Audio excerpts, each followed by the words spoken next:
Well, you look the part, but let's see some of your moves.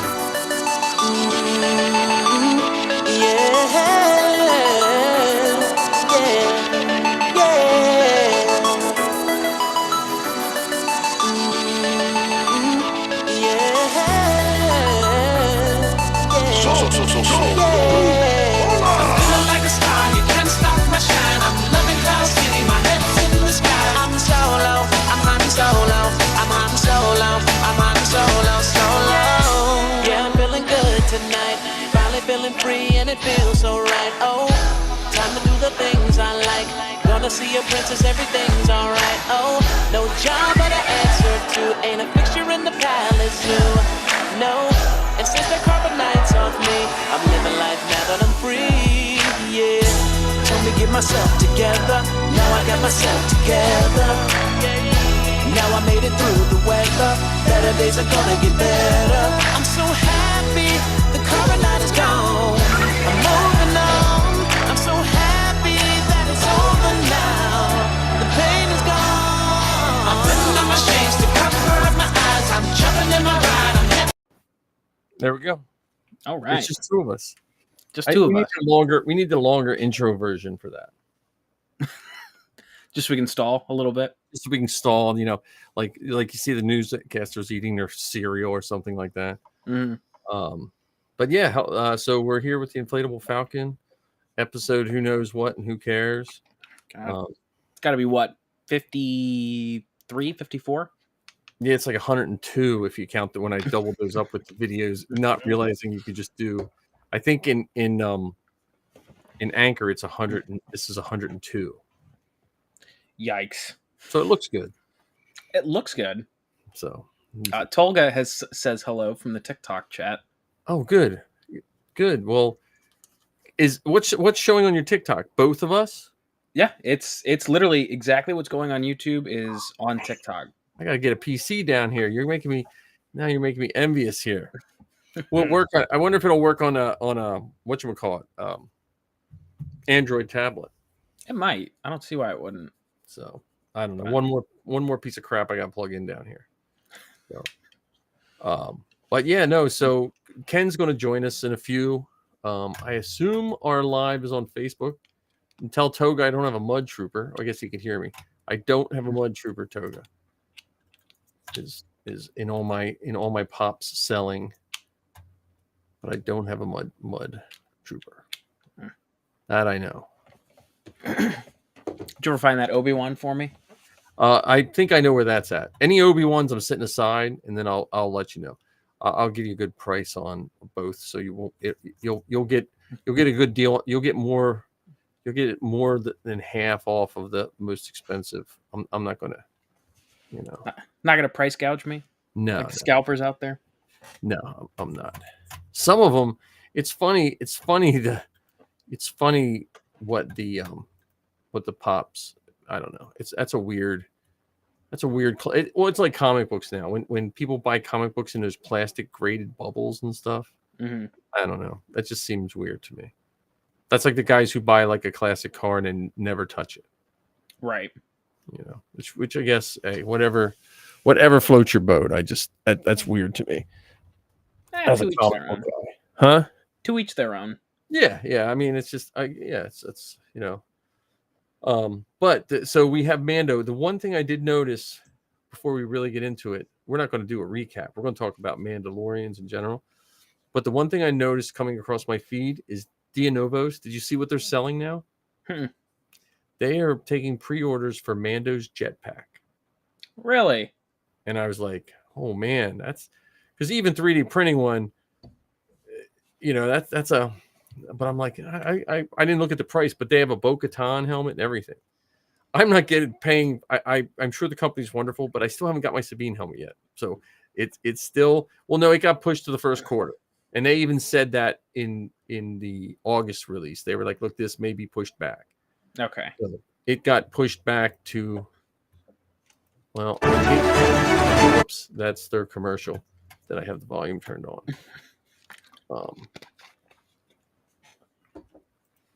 Let me see. But they look like they're doing a good line of Mandalorian stuff. Mm-hmm. When we were watching that show, though, I was like, wouldn't that be cool if they showed the armor and she had a 3D printer and she just printed it in Beskar and left all the print lines on? Well, the Legion have no no jurisdiction to crack down on print lines at that point. Right? Do they crack down on print lines? Oh yeah. I haven't really submitted a costume since 3D printing was really viable. You know what I mean? Oh yeah. In any CRL you look now, it's 3D printing is acceptable, blah blah blah, but all print lines must be covered, no exceptions. So that's understandable because I've seen some I don't know what these people print with, like a one nozzle or something. I don't know what they're printing with, but yeah, here we go. Oh no, Boba Fett, Jango Fett jetpack pre-order. It's just all silver, 40. Yikes! What's it made out of? Does it say, or what's it supposed to be made out of? Beskar.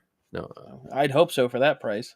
well, maybe it wasn't the Mandalorian's jetpack I saw. Maybe it was that one. Now that I'm looking at it, let me see what it says. It says,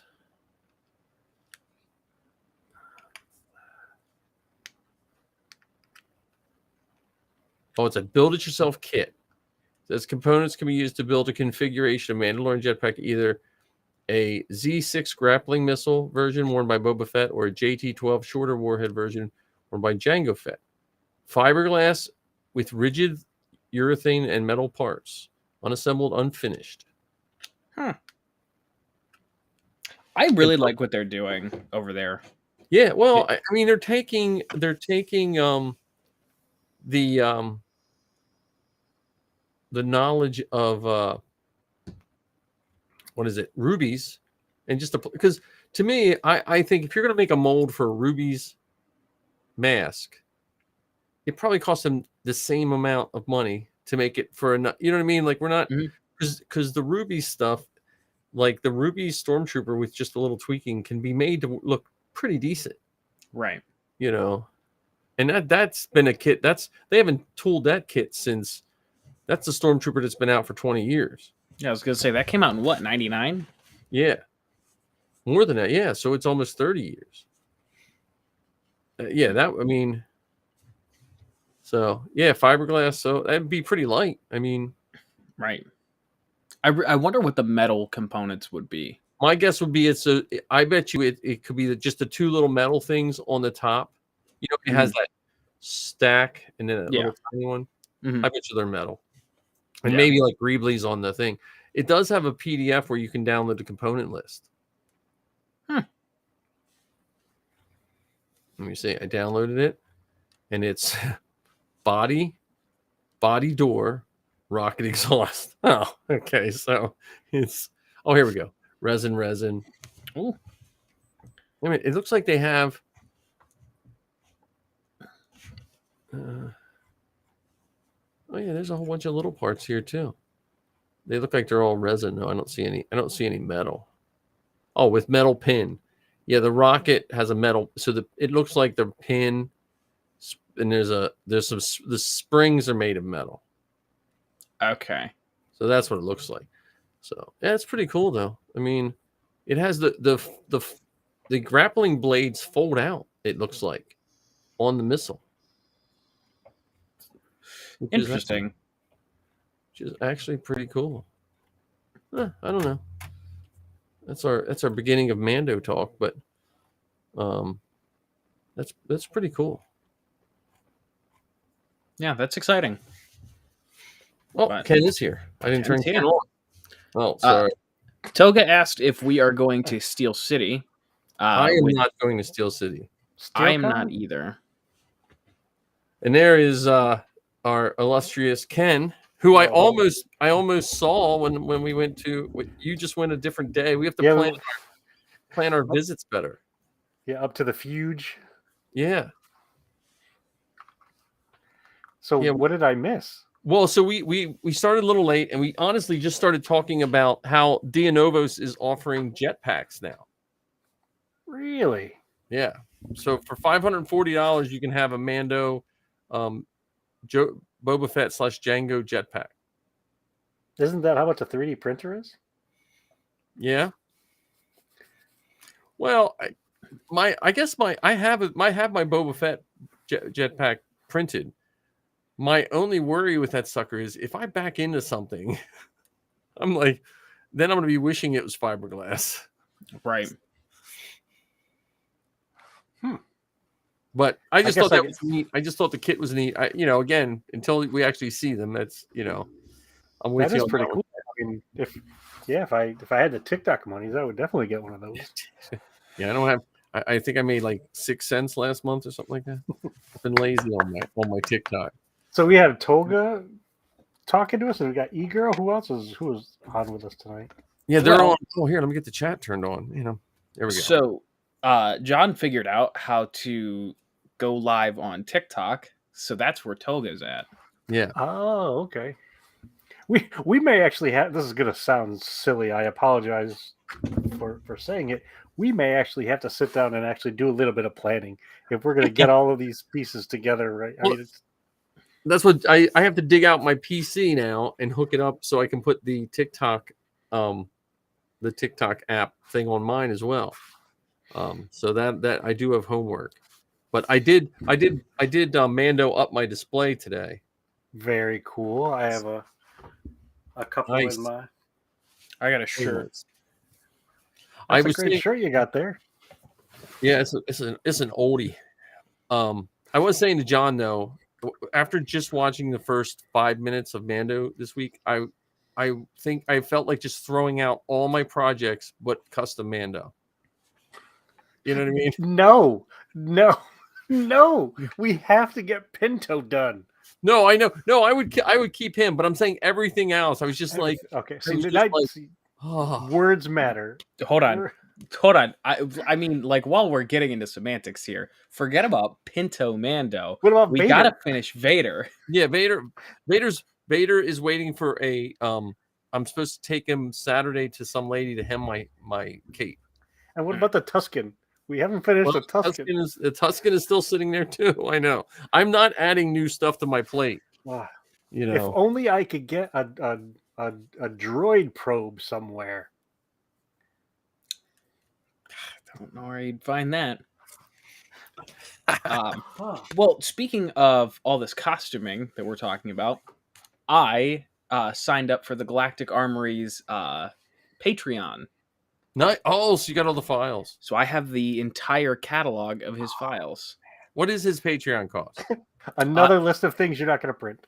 It was $161 for the year.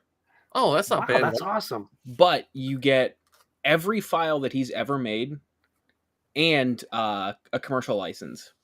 So if you want to sell prints. So you can sell prints. How about updates is it the updates good for 1 year? Yep. Oh, cool. That's very cool. Now you just need like 6 printers.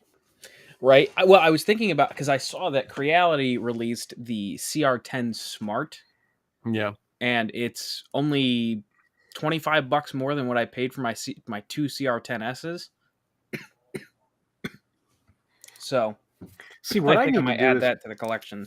I need to have someone that can follow me around, like literally be right beside me. And every time I attempt to eat something I shouldn't, they smack me. Every time I every time I buy something that I shouldn't, they smack me. And they figure out a way of keeping my access to Amazon so I can still watch Prime, but not order anything. I know. Because I keep saying, okay, I want to get this thing, whether it's a 3D printer or this costume part or whatever, and then I go and spend whatever that money is on something else. I mean, I went to the Fuge this weekend. Heather and I decided last minute we were going to go up to that event. I'm like, I'll take a little bit of money out of the ATM, and if I see anything, I'll get it. And then I spent that, and then I went around the corner, and there were other stuff, and I went to the ATM. I got that stuff. Like, I'm just stupid. Well, I was going to buy one of Dex's prints, right? And he had, like, I have a million posters. Like, I don't need one, but I was like, I liked his do back one. Yep. I was going to buy that, and I thought, okay, I talked to him for a little while, and then me and Zoe and Safi took a loop, and we came back, and he had sold it.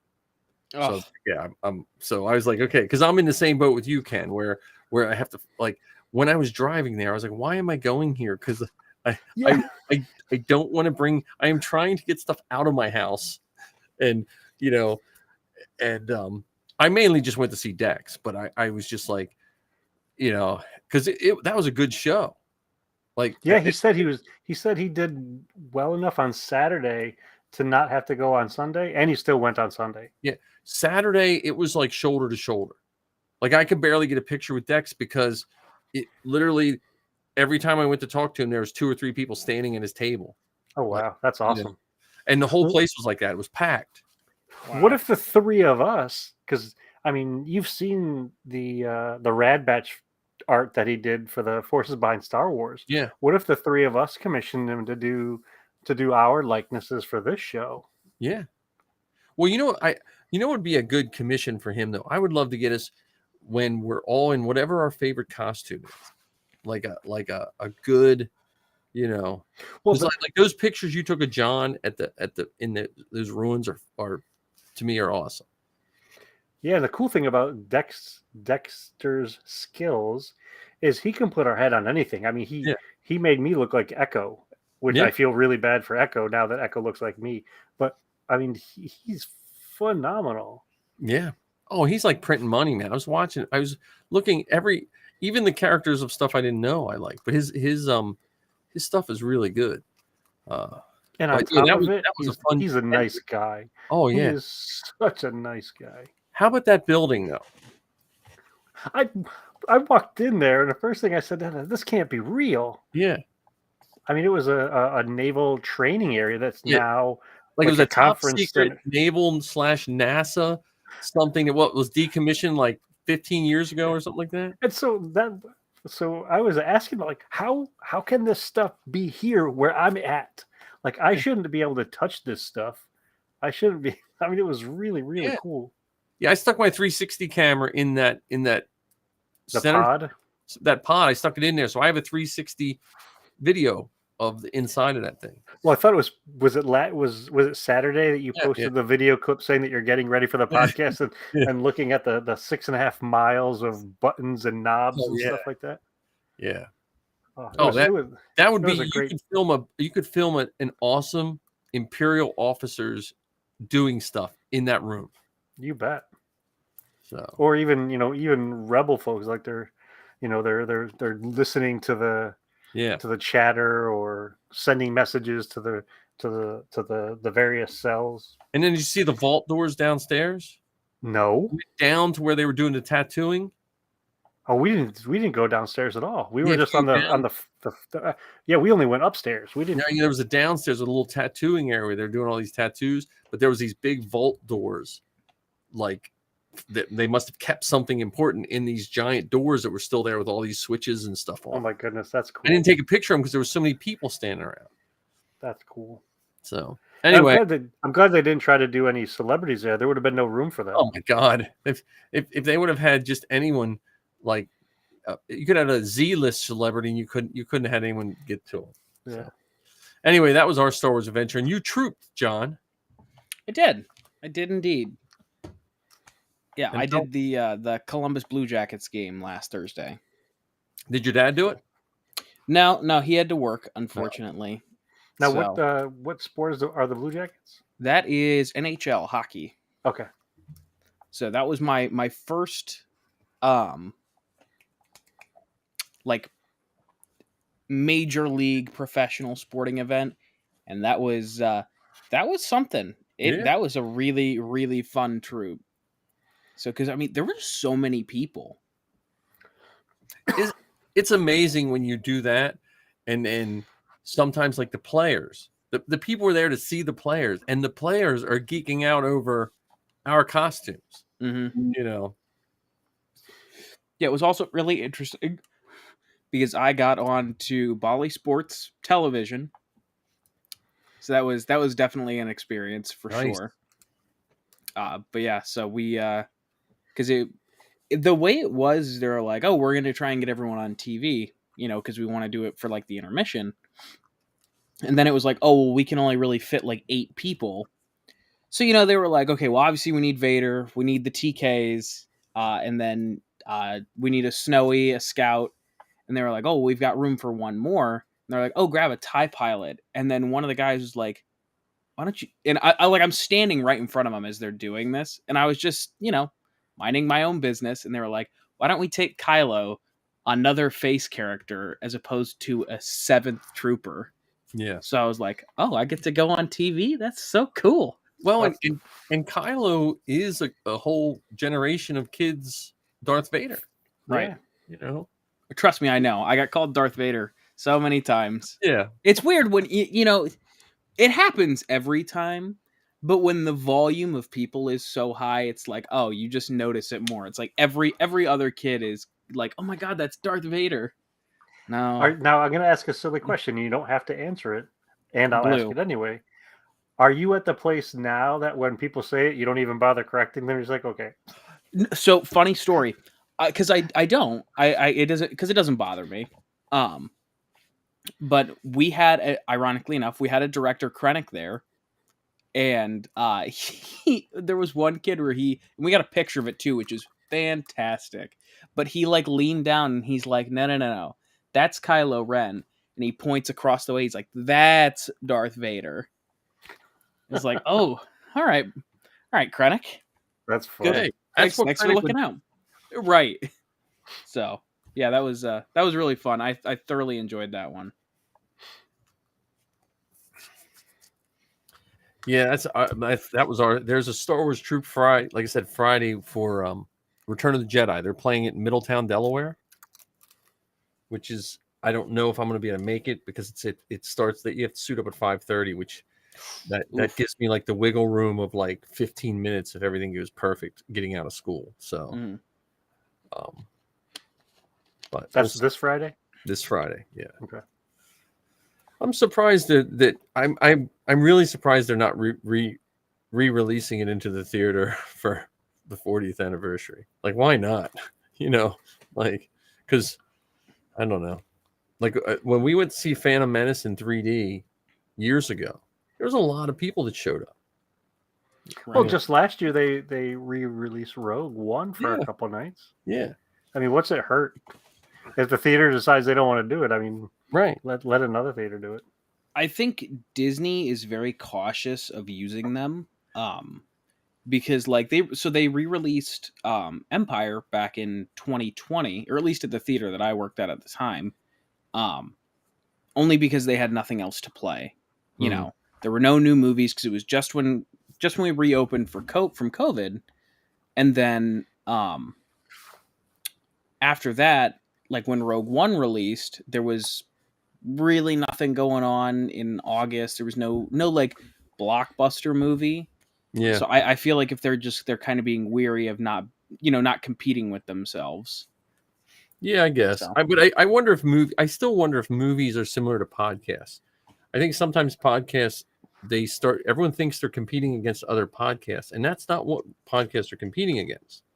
We're competing against television shows, other things people could do rather than listen to a Star Wars podcast. Mm-hmm. And I wonder sometimes if movies because to me, I understand box office and they have to make money, but the average person that's going to see a Star Wars movie in the theater is probably going to see a Marvel movie in the theater. And yeah, but I guess with movies involved, they have to recoup what they put into that movie, and it doesn't necessarily just go to the main movie. For instance, if it's a Disney movie or a Marvel movie, there are other folks out of that movie money that have to get paid. Yeah, Mm-hmm. I guess so. So it's not as, even if they so Disney owns Star Wars now. Yes, that money would go back to Star Wars, but that means that money wouldn't go back to the other folks for the movie, like Ant-Man or whatever. Mm-hmm. And that's some witchcraft and magic I'll never even begin to fully understand. How this money goes to that person, and this person, and all that stuff. Yeah, that's a special kind of calculus. Yeah, we're going to talk Mandalorian with a small M. But before we talk Mandalorian with a small M, any just quick thoughts about Like we can say spoiler warning, but if you're wasting your time, Well, watching how about this? Before we talk about Mandalorian with a small M, how about we plant the seed that this whole month, so the month of March, be Mando madness, so that Yeah. each week we have more Mando talk. Because Took the words right out of my mouth, Ken. I would love to have a night where we talk about how nice cap, how the It's too fat for it. yeah, But where we do a little, and it doesn't have to be tonight because I didn't do the research for it. But we do something around the Mandalorian works where we talk about the main leader and how it got started and yeah, that's a good idea. or even the history of the Mandalorian costume. So we make it more thematic for the month of March, because I can imagine that just based on this first episode, it's gonna be fantastic, and we're gonna want to keep talking about it. Even though I love the Bad Batch and it too is fantastic, this is fantastic in different ways. Oh, definitely. Mhm. definitely. I mean, I've already watched the episode 4 times. I got it. I got up at 5 to watch it. So Yeah, I was up at 3. I watched it, and then I watched it. I timed it so it was fresh in my mind before we started the show. Yeah. So, well, yeah. I mean, my initial thing I said to Zoe was I said, Filoni and Favreau know how to tell a story, because they planted so many seeds and with payoff just in that one episode. Well, I'd go even one tiny step further. Not only do they know how to tell a story, they know how to show stories. Yeah. Because to your point, there are, even in this first episode, there are many offshoots where this could go that right now us, the fans, have no idea if it's going to go in any of those directions. Right. And some of that can be forward, and then some of that can be sideways. Right. To incorporate some of these other characters. And it's neat because, like, and shows have done this for years. When you see the previews, it kind of sets you up. Okay, they showed me a preview with IG-11, so IG-11 is going to have something to do in this episode. When they said previously on, and you see him walking in the lava. But those kind of things I like. But the one thing I liked, which was really neat, was what's his face character Cargo. He said about the miners in asteroid field, just in a passing boom sentence.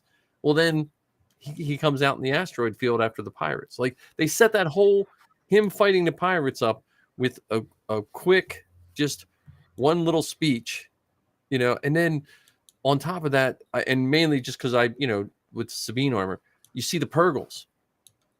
Like, oh yeah, spoiler, yeah, like those two things were awesome. And now we have, we could have Hondo, the pirates.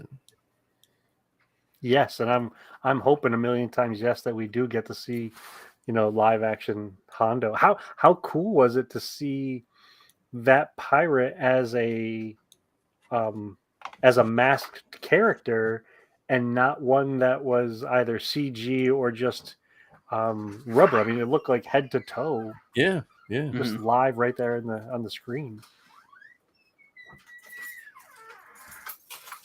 And we had what are they called? Anzelians? I don't know, but I'm telling you. Yeah. No squeezy. No squeezy.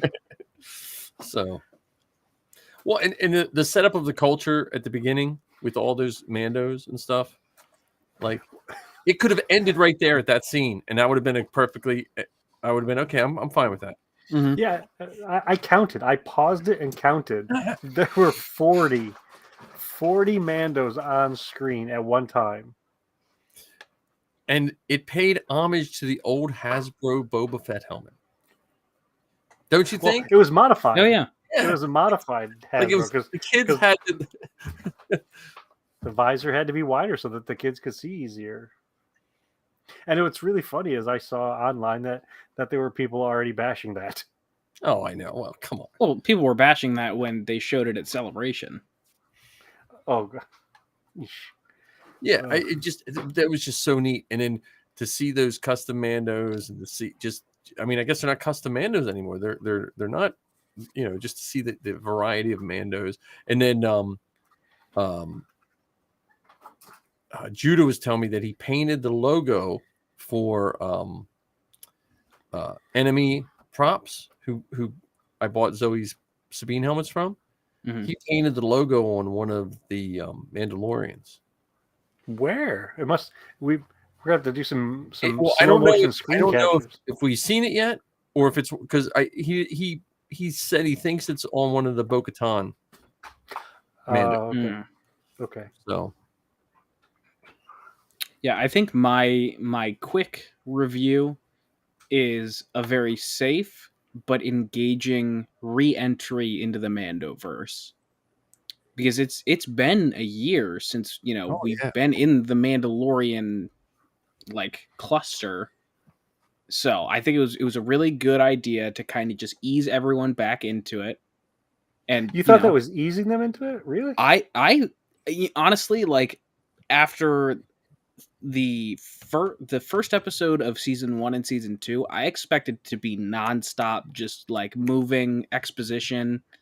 So I thought, bouncing around between, the Armorer and Grief Karga and then Bo-Katan at the end, I feel like that was, all right, we're going to set everything up and then we're just going to go from there. Well, I would say that they definitely set a lot up, but I would bet a Camtono of Beskar that's just a tease for what is the. I think there's so much more than just what we've seen. Even just the pirates. And I didn't get a chance to do this because I watched the episode 4 times. The big pirate ship at the end? yeah. I'm wondering, was that pirate ship shown in Star Wars Droids? Oh, yeah. Like, because I remember seeing a ship that looked like that before, but I can't remember where I've seen it. Well, and on top of that, the I didn't pause it and look at the different species of the different pirates either that were flying the pilot.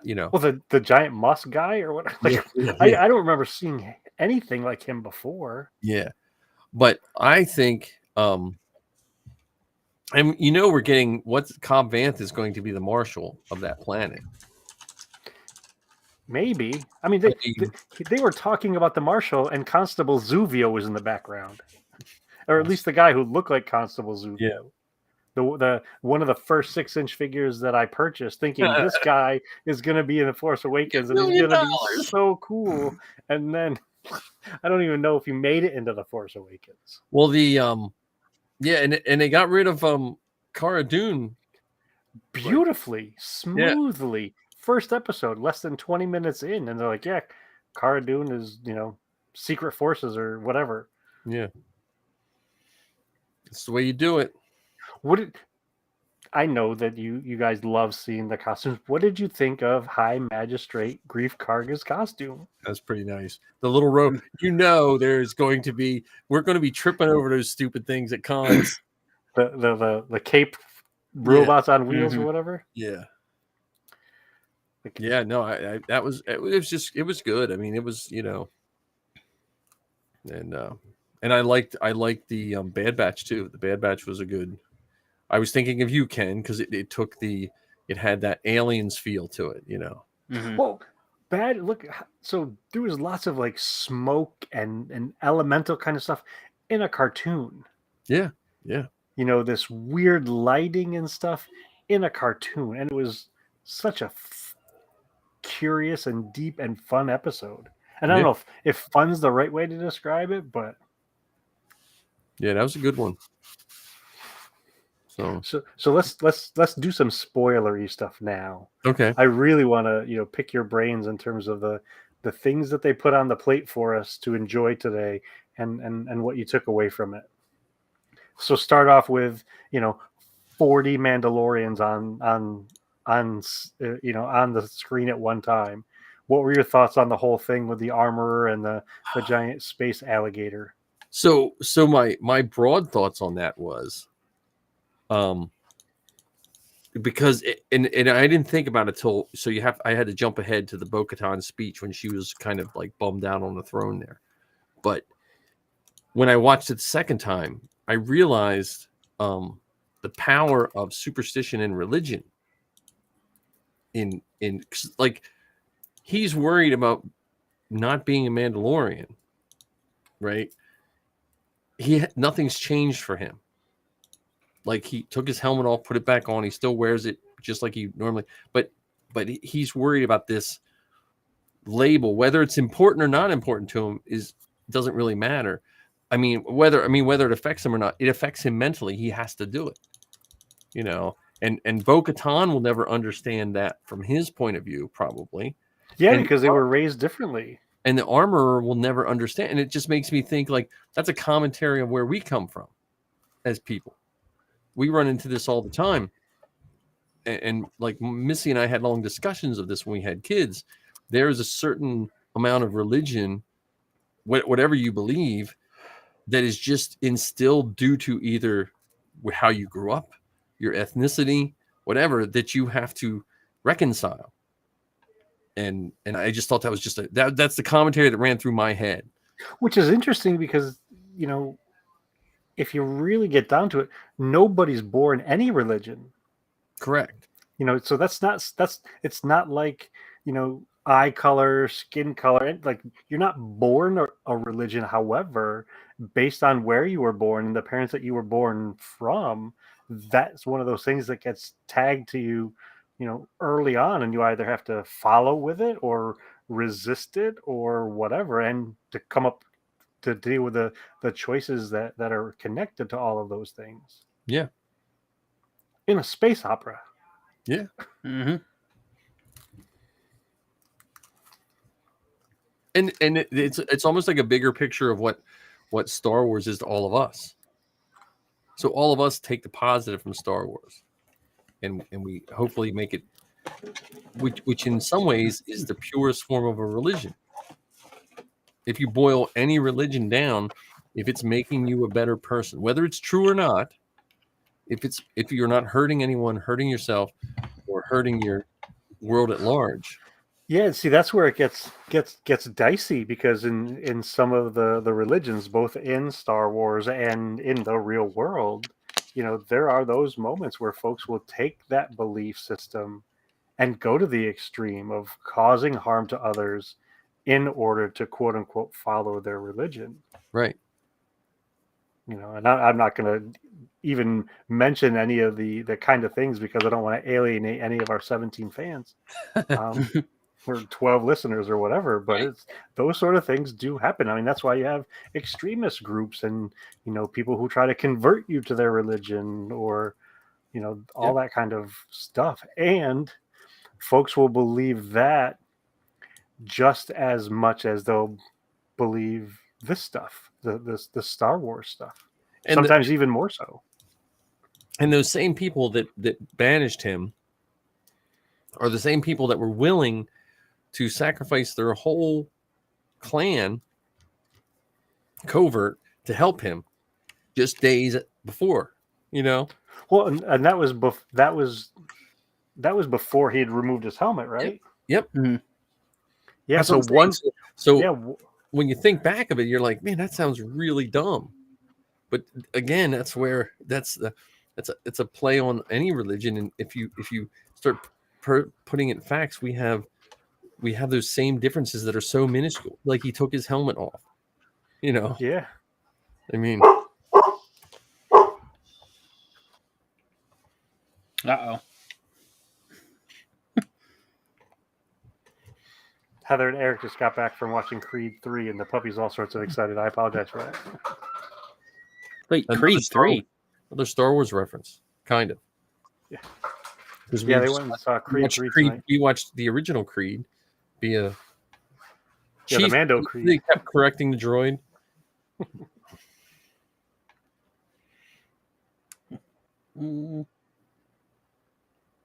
Only one, I can say one thing I didn't like the line that Mandalorian said when the statue fell on IG-11.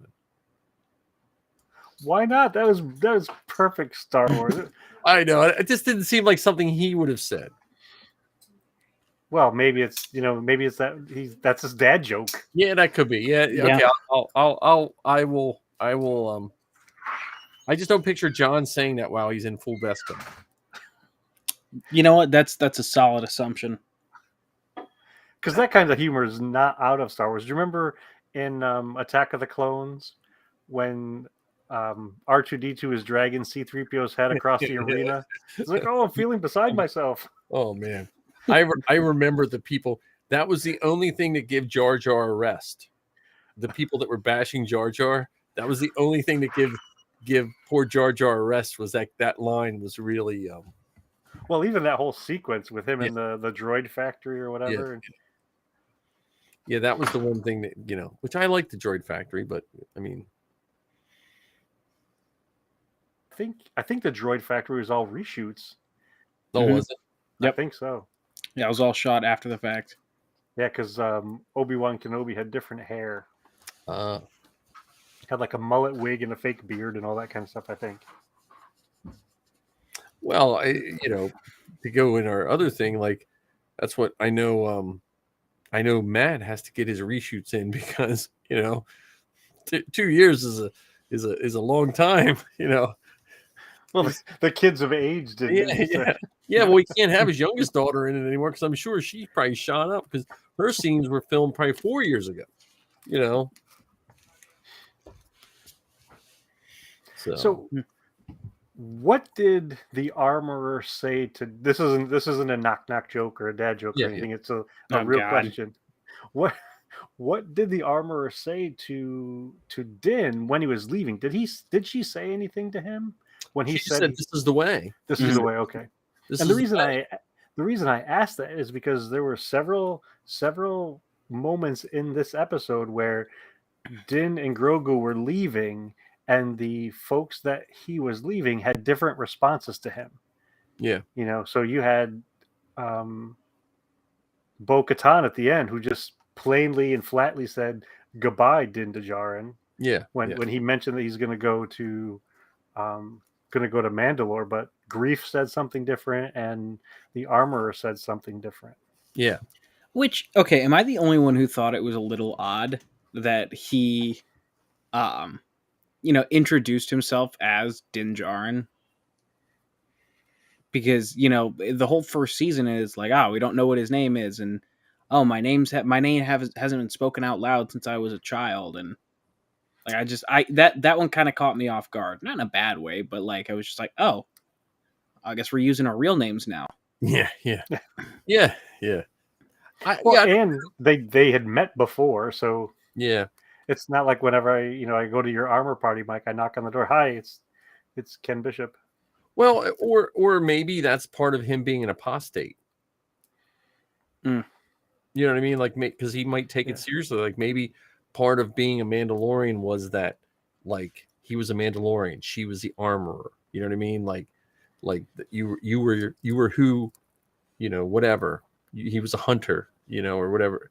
Mm-hmm. So maybe he feels like that's like kind of like his atonement, to lose some of his mystery. Well, and maybe too, just wanted to announce himself so she didn't, shoot him on sight. That's true. He is coming down this long hallway, hard to picture in a dimly lit corridor like that. Who's coming in. Yeah. Especially gazing out the window in such a power pose.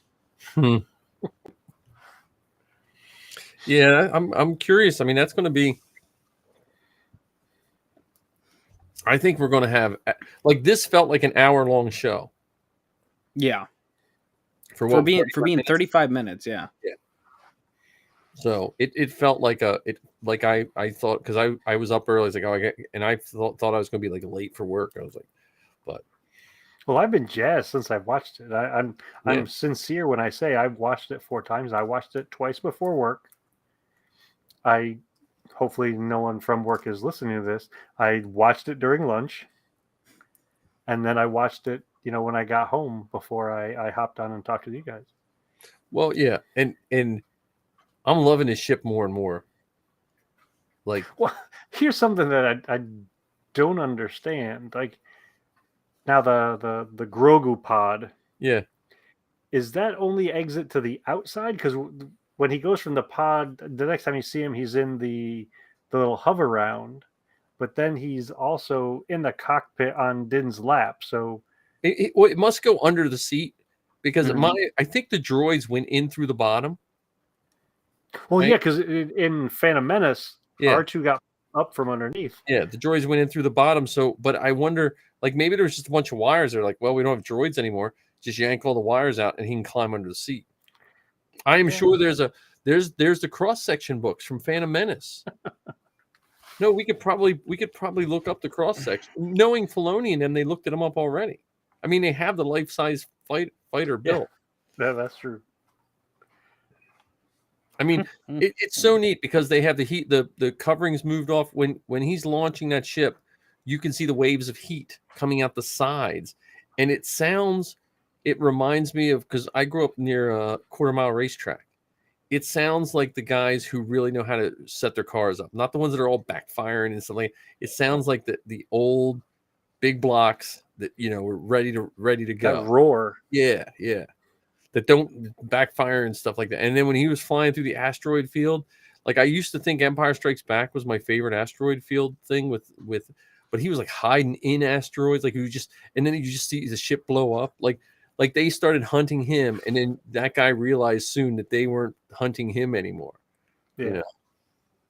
Well, I think it took Empire and Attack of the Clones and elevated it a little bit more. Well, and I like when the hero isn't always behind the eight ball, in the sense. Like I like it when you knew he was going to win. I liked it that he won not with like just sheer luck, and like he won with his skill. Like like he had Din Djarin had no doubt that he was basically going to shoot all them down. Like he wasn't like, oh no, there's 3 of them. You know what I mean? What, 3 more? Yeah. But how funny was it to have, Papa Din showing Grogu how to drive the family station wagon? Yeah. Okay, and this is the stick shift, and here's your rear view mirror, and this is the shooty missile thing. But see, that's the connections you want to see. Because if you think of through your life, those connections you made either with your parents or whoever your adult figure, it's not the formal training. It's those, hey, how did you flip that egg, or how did you change that oil? You know what I mean? It's those little oddball things that stick with you. Well, it's funny that you say that, because when I was a kid learning how to read, I used to ride around in my grandfather's truck, and he would have me read the street signs and the billboards and store signs as we were riding around town. Yeah. And didn't have to do that. It wasn't like, okay, from 12 to 1:30 we're gonna drive around and read. It was, we're driving around to this place, and oh yeah, what does that store say, and what does that sign say, and just what we did. And I remember it now 40 plus years later. Well, that's when Zoe was, I guess she was about 2 when she first started talking. I would take her around. We would just go to the grocery store because we had a crappy little house and didn't have good heat and all that kind of stuff. I just take her to the grocery store, and we would just walk the aisles, and I would hand her something and read it to her, and then we just that was I was like, I'd go to the grocery store like 6 times a week, just to keep her happy. And and you still did that when they dressed like Jawas. Yeah. Mm-hmm. Oh, At least according to John's latest Oh, episode of the Beskar Bucket. That's a good one, man. That's it. I'm not all the way done. They made it so long, and it didn't load into my podcatcher. Must have, I don't know. It loaded in when I was halfway to work. It said, because I was like, I thought John said it was Wednesday. I was like halfway to work this morning, and it finally loaded up in my, because we have spotty internet on my way to work, and so I still probably have a third of it to finish. That's a good one. That's Mandalorian related. I feel like it's a touch of nepotism, though, that you're enjoying this one so much. I'm not gonna. Well, he has said his favorite one was you interviewing your dad for the first and second time. Yeah, well, that's I liked. You know what it is? I liked when you and your dad is awesome. I like when you and Anthony. I'm realizing the people I care about talking to the people I care about. You know, like it's just fun to hear those stories, because I think we hear them so often that sometimes we forget them. Mhm. And when you hear them again, and I'm glad that, like, for many years, I think a lot of people in the family thought I was forcing Zoe to love Star Wars. And when I get to hear her as a young adult still like Star Wars, you know, Because you forced her to. I mean, because I forced her to. Well, she Well, the talked to other- my in-laws. My in-laws Yeah. came to that one troop when we did it was a food drive. We didn't just go to a grocery store. That's where she missed some details on it. It was a food drive. she was 6. Yeah. And we filled a whole box truck or something like that with food. Like we did an awesome job. But my in-laws came for the first time, and it's just like we're talking about. Like, if you're out of this loop and you hear, hey, I'm gonna go sit and talk on a radio or a computer with some guy in Pennsylvania and some guy in Ohio, they're gonna look at you like, what is wrong with Ken? He needs some intervention. You know, I mean, if you're not in that. True.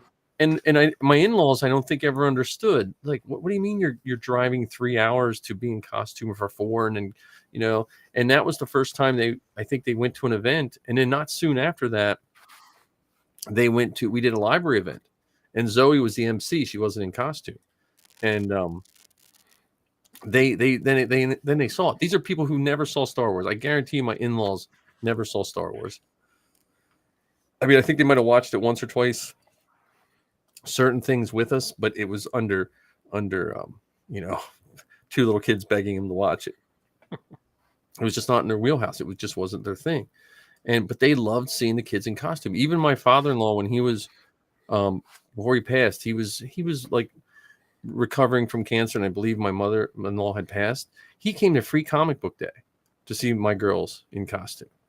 You know, just to stand out there and, you know, grinning ear to ear, had no clue who they were, what they were. You know what I mean? He's like, I don't know what any of these characters are, but he enjoyed it. He enjoyed seeing Marty as Chewie, and it was fun. He used to come, like, see him when we did Halloween. It was just a different world that it was not, you weren't allowed to experience for the most part in his day and age. Mhm. One of the other things I'm starting to have a greater appreciation of, and I, noticed it most when I was listening to the Beskar Bucket this morning, is we spend a lot of time talking about other stuff. And as awesome as that is, as fun as that is, I think there is something special where we're able to take that time to find out how that thing impacted you, or and not just from the whiz bang part of it, or you like the costume piece, but more about the person, and it leads to other stories. It leads to other experiences that they had that were meaningful enough for them to remember, that they can now share with you, that you get a much better understanding of that person, of their experience. Not saying that you have to have lived it, but now you hear them tell it, and the meaning and the value it holds for them. Yep. Because the things that we remember, we tend to remember because of the impacts. I mean, I don't think I've ever accidentally remembered something, if that makes any sense. Yeah. I have forgotten far more than I remember, and the things I remember for reasons, whether it was powerfully negative, like, for instance, I'm not a fan of mushrooms. I don't like eating mushrooms. I always torched our entire friendship in one sentence. I've always thought that they were, they tasted like soggy erasers. However, that doesn't necessarily mean that when other people eat them that it's a bad thing, because I have eaten mushrooms on purpose and enjoyed them. But I can make you some soggy erasers tofu for you. Nice. Dipped in nacho cheese. Yeah. No, that's exactly right, Ken. It's those memories, and you kind of hope that you have more good than bad. Like I listening to John's again. I'm not all the way through, so hopefully Zoe didn't say anything derogatory or anything like that. But did she swear? I don't remember if she swore or not. She does swear once in a while. It's usually Sal that swears that I have to possibly bleep out. I usually just forget about it. I'm like, I haven't gotten any marks from Apple, so I'll be fine. But yeah, no, it is those memories, and Like I just think of the cons and some of the troops I've done, and it's funny hearing what this like Zoe remembers, and Zoe kind of remembers things like I do because like a lot of my good memories they come and go at different, like they change depending on your mood or what you're thinking about. You know, like I remember when she did the recording with Brendan Wayne. Between Brendan Wayne and Amando Merckx and the paralysis out there, they really helped her get through that semester far away. And he just did her show, you know what I mean? But it was just like those things that help her out. But I also remember like the first time she just trooped as Sabine, because there was no Sabines on this side of the country then, because it was before we met Sal and all them. It's before we even discovered a wig. We spray painted like that hairspray that's different color, orange and blue in her hair. Oh, that was a nightmare. But people loved her Sabine, you know. So And she loves dyeing her hair, as we learned in the episode. Yes. Which is fine. If only I had hair to dye again. Her only costuming faux pas, I think, was when she dressed as Negasonic Teenage Hero or whatever. Did you guys ever see From that? Deadpool? Mm-hmm. Yeah, she shaved her head, right? Shaved it. But then the next day she wanted to dress as Rey. So I had to go out and buy a wig. Because she went from Rey length hair to Negasonic. Like I was like, you couldn't have just changed the order. Like it was like character week at school. Like you couldn't have done Negasonic second, and, you know. So. Well, just give her a helmet. Yeah, well, I didn't have any Rebel helmets at the time. All she needed was an X-wing pilot helmet. Yeah, I don't think I had any X-wing pilot helmets back then. Mm.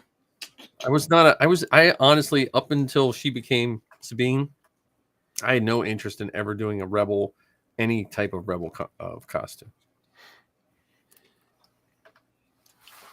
Now look that at is ya. shame. Now we're gonna be Narkina 5 prisoners in the Rebel Legion. Yeah, well, you know what? They have those costumes. I saw them. They have relatively nice ones on Amazon for $34. Yep. What? Yeah. They're the same ones as the ones on AliExpress. And you just said you want to stay off Amazon. I just give you. Mike, you don't listen too good. But that's a costume. That's different.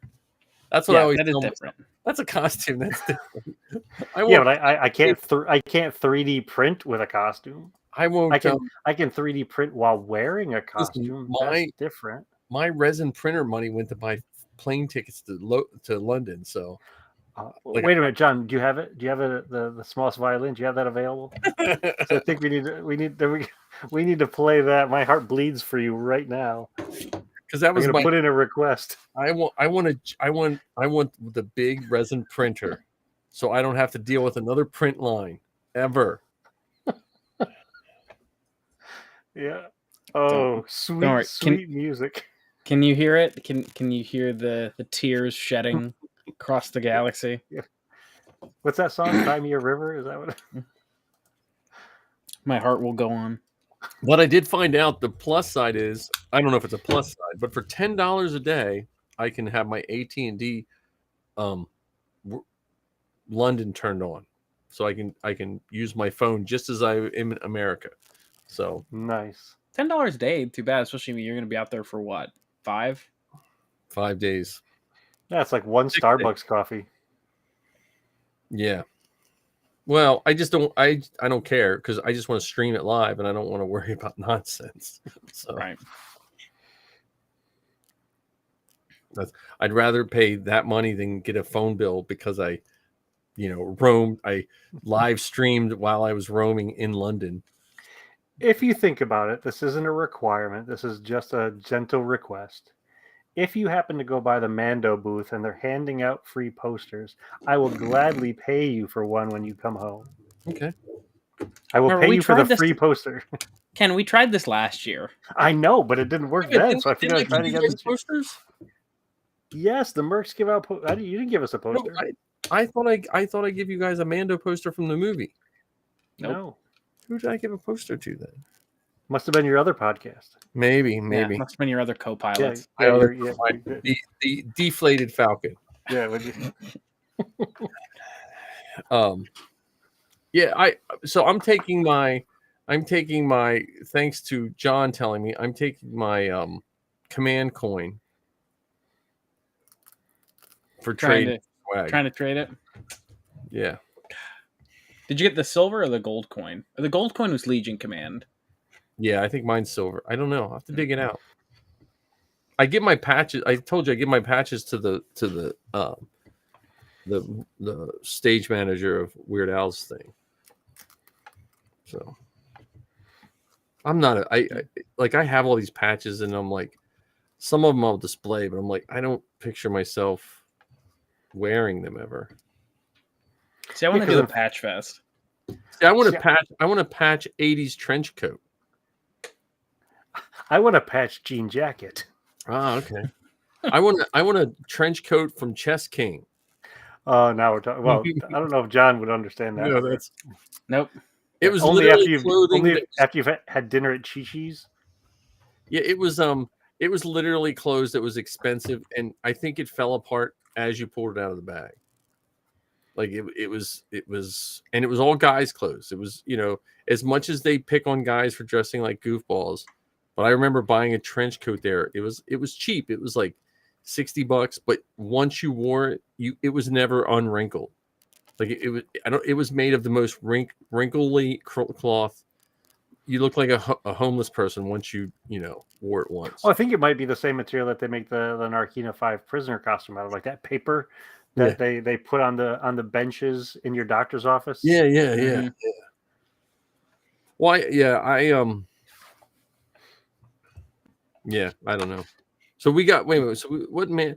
Oh, but before we talk too much, the kid that had the ceremony, he never finished his oath. Nope, he didn't. Do you know what his name is? Chomper Ragnar, I think. What is it? I think it's Ragnar. Oh, Ragnar. That sounds like it. I would picture him fish bait or gator food. Gator nugget. Help at all. Yeah. Some Mandalorian he's going to be. Well, he did put himself in between the gator and the armorer, though. He was pretty brave that way. And then he got hip checked by Paz. If I was like in that Mandalorian group, though, I'd be like, look, come on, armor. We know you make armor, but you could have picked up like a real weapon. Like their blasters aren't, their charges aren't going through it, and you're going to hit it with some hammers. Yeah, you can get some forceps and a hammer and see what you can do. See, I think she just happened to have him in her hand, and she was more concerned about rescuing the guy or girl who was underwater. Yeah, no, that was good though. It was cool how it did the alligator roll, like I forget what they're calling it, with real alligators. Gator roll. That was. I mean, that was a good. That was a good way to start the show. At first, I thought it was a mythosaur. Although, this is one thing I have trouble with when it comes to these kind of big beasts. So, when they were doing their little ceremony, how deep was the water? That's true. Yeah. Well, but maybe it was sand, and it like displaced a lot of the sand. Oh, it's possible. I mean, this is Star Wars. I do that, but even when it did the roll thing, I mean, the water got deeper and shallower depending on the need. Suspension of disbelief, Ken. Oh no, I'm suspension of the alligator in the water. Sand. I'm thinking, like, wouldn't you put like signs up though? Like, if it's not Disney. I mean, it's that's a no, but Star Wars has no OSHA. They don't put guardrails on anything. They don't, like, and then they don't have anything near the water. But no, that was just a cool ceremony. I'm surprised that they didn't do a tentacled animal. Oh yeah, because Star Wars loves its tentacle animals. Well, at first I thought it was a mythosaur.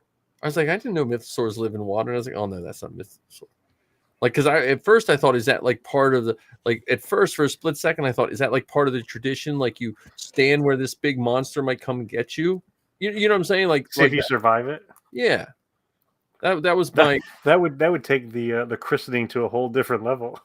Yeah, but that's what I was survive. Saying, like, because they're all there with their weapons, except for the armorer, who apparently just carries her tools around. You know, like was the chef there with his with a frying pan. yeah, you know what I mean? Like, I don't know. The Mandalorian accountant there with his slide rule or whatever.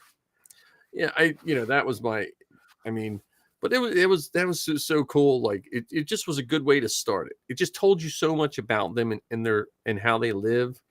You know, Do you think they filmed that in the volume? probably. I think they're afraid to say now because then people just start picking it apart. So they made like a pool in the volume. Well, I wonder if that scene, like, I wonder if the underwater stuff was shot different at a different spot. Oh, okay. You know, and then like they because I don't know if the volume has. I would imagine the volume is probably like one of those sound stages that they can fill with water. I mean, I would think. Yeah, but would you want water around multi-million-dollar electrical LED screens? Well, but I'm wondering if they have like because they have the 3 different ones, the really big, the medium, and the large. Gotcha. Like, does one have the capability of it wouldn't have to have a lot of water. It just has to have enough water that the people can get wet, and then you project onto the thing. Yeah, that's true too. I mean, who knows? I mean, it's funny when you say like a cartoon, a lot of the special effects, we're almost watching cartoons even when we're not watching a cartoon. Yeah. You know. And but yeah, I liked how he came in and saved with the ship, saved them with the ship. And that's another question I have. Like, how did he know where they were? Because I thought after he'd gone to the ring planet when he was with Paz and the armorer and doing that little battle for the Darksaber, I thought he bounced, and then it was just the 2 of them, the armorer and Paz, and now they've got 38 other Mandos with them in a cave next to Alligator Puddle. Well, unless he just used his bounty hunter skills, you know what I mean? Like, or maybe he sent the alligator so he could save them. Gotcha. Well, but that's the joy of Star Wars, because Star Wars is always it's always the unbelievable timing that makes the story the best. Yeah. Like, you know what I mean? Like all those little things, like if Luke and Han, if Han wouldn't have talked to Jabba outside his ship, chances are they would have got to Alderaan right when it got blown up. You know what I mean? That's true. Yeah. Like, hey, how you doing? Boom. You know, there we go. Star Wars is over. You know, it's always that just on time timing that makes it so cool. You know, and I thought there was a missed opportunity for another joke in there. You know, Din could have gotten out of the ship and said, "See you later, alligator." Like he could have dropped that one. He could have been like really throwing that, you know, throwing dad jokes around all over. See you in a while, crocodile. Well, and it is weird that he's hiding the Darksaber, kind of. Yeah. Well, because he's not wearing it on his belt. Well, he doesn't know how to use it well. True. And he didn't carry a spear around with him either. Yeah, but he carried that rifle around a lot. Yeah. Well, that was in the Razor Crest when it blew up, wasn't it? Man, I still miss that rifle. I do miss the Razor Crest too. I'm surprised that so some of the modifications that they made to that N1, it looks like some of the tail sections were open. Yeah.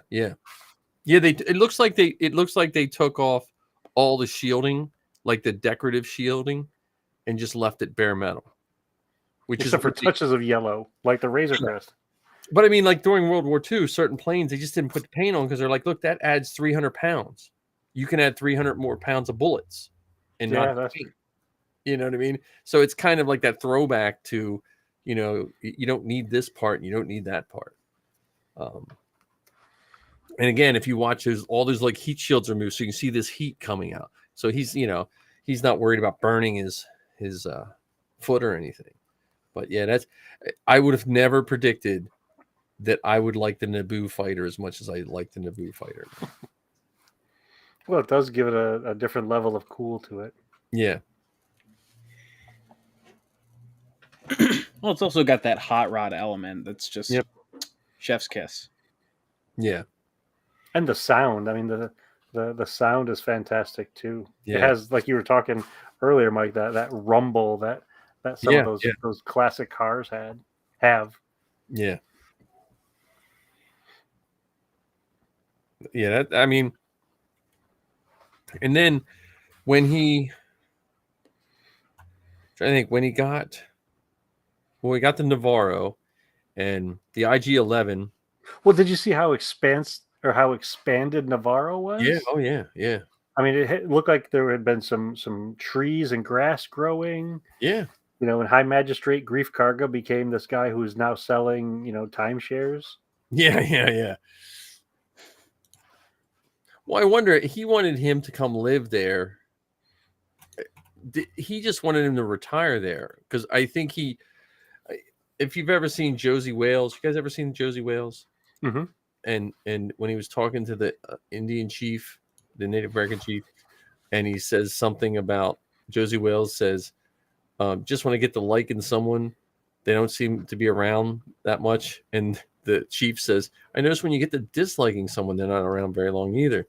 And that's kind of like Well, the Mandalorian. Well, it's funny that you picked up on that because there were a lot of Western kind of callbacks, even to the idea of, you've got the bad guy who does some dirty work in the town and then becomes popular and becomes the marshal, and then he has to leave because I used to break the law, now I am the law, and so I can't be the. Plus the whole showdown, shoot 'em up kind of thing was straight out of leaning up against that was like very West, like standing off to the side. It was very like Doc Holliday, like Yep. I'm your Huckleberry. Please. Well, what's funny is season 1 of The Mandalorian, the stage name was Huckleberry. Yeah, that's funny. That was the secret name for the show. But speaking of the shoot 'em up, why was it when IG-11 was crawling around in Grief's office, they couldn't shoot him, but when the first season, Din was able to put a blaster bolt right through his head when he was. That's true. And I know the story had to happen the way that it did, but he's right on the floor. He was shooting like a biker scout. Yeah, that's true. What did you think of Grogu's use of the Force to grab some of the Skittles? I tell you, that's one of those things where I understand why they do it, but I wish they wouldn't put stuff like that in the promos. Like, I understand why you have to promote stuff and you have to get people to watch it, but of all shows that you could have probably shown less and not, it wouldn't. I don't think anyone saw that scene and said, "Oh, good, I'm going to watch it now." I wasn't going to watch it, but now the Grogu. But if us seeing that for the first time, how great would that? Like my wife, like thoroughly, she had to rewind it. Like she loved it. Between that and the Babu Frick scene, she loved the Babu Frick stuff or the whatever they're called. I'm just calling them Babu. I don't. Yeah. I'm just Babu 1, Babu 2, Babu 3. Yeah. Which I thought was that again, that's one of those things where the Babu stuff was cool, but it's also a little bit of a FU to the haters. Like the only way they could have put a bigger FU is if they had porgs. Oh no! If you want a big FU, put a Gungan in there somewhere. That's true. That's something that we haven't seen yet. We haven't seen a Gungan anywhere else yet. Yeah, but I think the after being at Chicago, the love for the Gungan hate is now like hidden hate. You know what I mean? Like people won't now. No one admits they hated Jar Jar. Like if you talk to people, they're like, "Oh yeah, I thought he was a good comic." You know what I mean? Where if you were to talk to them 7-8 years ago, because that's what people used to always comment. I love Star Wars, but man, that Jar Jar ruined it for me. Like if you talk pre the new movies, pre-Disney. Yeah, pre-Disney. Everyone hated Jar Jar. Was the worst thing that ever happened. Well, there was an entire website of like Jar Jar must die. Yeah. I even have a picture of Safi holding a severed head of Jar Jar from Howard. Howard had that severed head of Jar Jar, and she's in her whatever the bounty hunter is. Ketsu? Huh? Ketsu. She's in Ketsu with the axe holding Jar Jar's head. Love that. But speaking of Jar Jar, though, Ken, did you ever hear back about the Jar Jar and Carbonite? He still has it. but I haven't gotten an answer from him one way or the other. Gotcha. So I asked if he's selling it still, or if he's willing to loan it to us for a fan film, and his response was, "Oh, is this the fan film that Matt's doing?" And then he just went silent. Yeah, that sounds about right. So he has it. You so got to he- wait till he's having one of those days, and then just it's a unique situation. Yeah. So I You know what I would love to get from Matt. generally yes, but no further closer to actually having it on scene with us. It You know still what I'd love- exists, but we don't have it yet. Yes. You know what I'd love to get from Matt's film is Howard in his Cylon as a background character. Like put him in his Cylon and put a hood over just so you can barely see it, and just have him. Well, no, it would be even better than that. Doesn't Howard have a Starbuck costume? Maybe. That would be even better because from a distance, he looks like Han or a rebel. No, you know what you need in the background? You need Starbuck coming over the hill and looking, and then act like he's lost and turn around and leave, like he's on the wrong. A guy in a red Star Trek uniform. The Battlestar Galactica people. That's getting to be a big group now. You know, Yeah. like a bunch of our guys have the one guy that does Han Solo and the one guy that does Luke. They started doing Starbuck and Apollo. So. Yeah, and they hunted down those calculators and stuff for their, yeah. the little Greeblies and everything. Well, the watch, I think the one watch they use, you could only get on Air Force bases or something like that. Because I was at Marty's birthday party, and he got Marty the original gas mask and stuff that Chewie uses in Empire. He got the actual things that they made when they were fighting the Minox and stuff like that. Mm-hmm. He got him for his birthday, like the original setup, like how out of the actual things. And he was showing me the watch. He's like, "Look, I just got this too." And he said, "Don't ask me how much. I don't know how much you paid for it, but I would imagine it's in the thousands of dollars. Just knowing what this guy pays for a little calculator watch to get the original watch was like gold keys that you could only get at some military base." And see, it's those conversations that always make me giggle. Like, let me show you this. Don't ask me about it, though. Wink, wink. Yeah. Knowing that they want you to ask them about it. Yeah. Which is, hey, you know, if that's what if you have the cash for it and that's what you get. Well, I mean, you can go to Batu and get an R2D2 life size for $25,000. There you go. That's honestly, if someone give me half that money, I would build them one. You know. Like, and it would be better than that. I mean, that's ridiculous because the R2 building, because of 3D printing, all the prices of everything has come down. Even if you don't 3D print something, the people that were making it before now have competition. Like it used to be, well, you need a little air vent from the airplane that used for R2's thing. I have to make this metal run and it's going to cost blah blah blah. Well, now you can get a free file and print one, and you're not going to tell any difference. You know. Speaking of droids, what did you think of the new protocol droid that was in Mando? I liked it. The face I didn't like as much. Mm-hmm. I've seen it before. I've seen that face before, so was it used in something else? Yeah, I'm not sure. But I was noticing like they had the white one and then they had the bronze-ish teacher droid. Because I will have 2 protocol droids here this summer for my kids. I'm waiting for the protocol droid to come out from the Droids cartoon. It was blue and had like the triangles or the angled paint job on its head. That was a Boba Fett's protocol droid in the Droids cartoon. I liked Jabba's protocol droid from the Clone Wars that had the V on its face. I always liked that. But I like the what was it on? Was it on Navarro?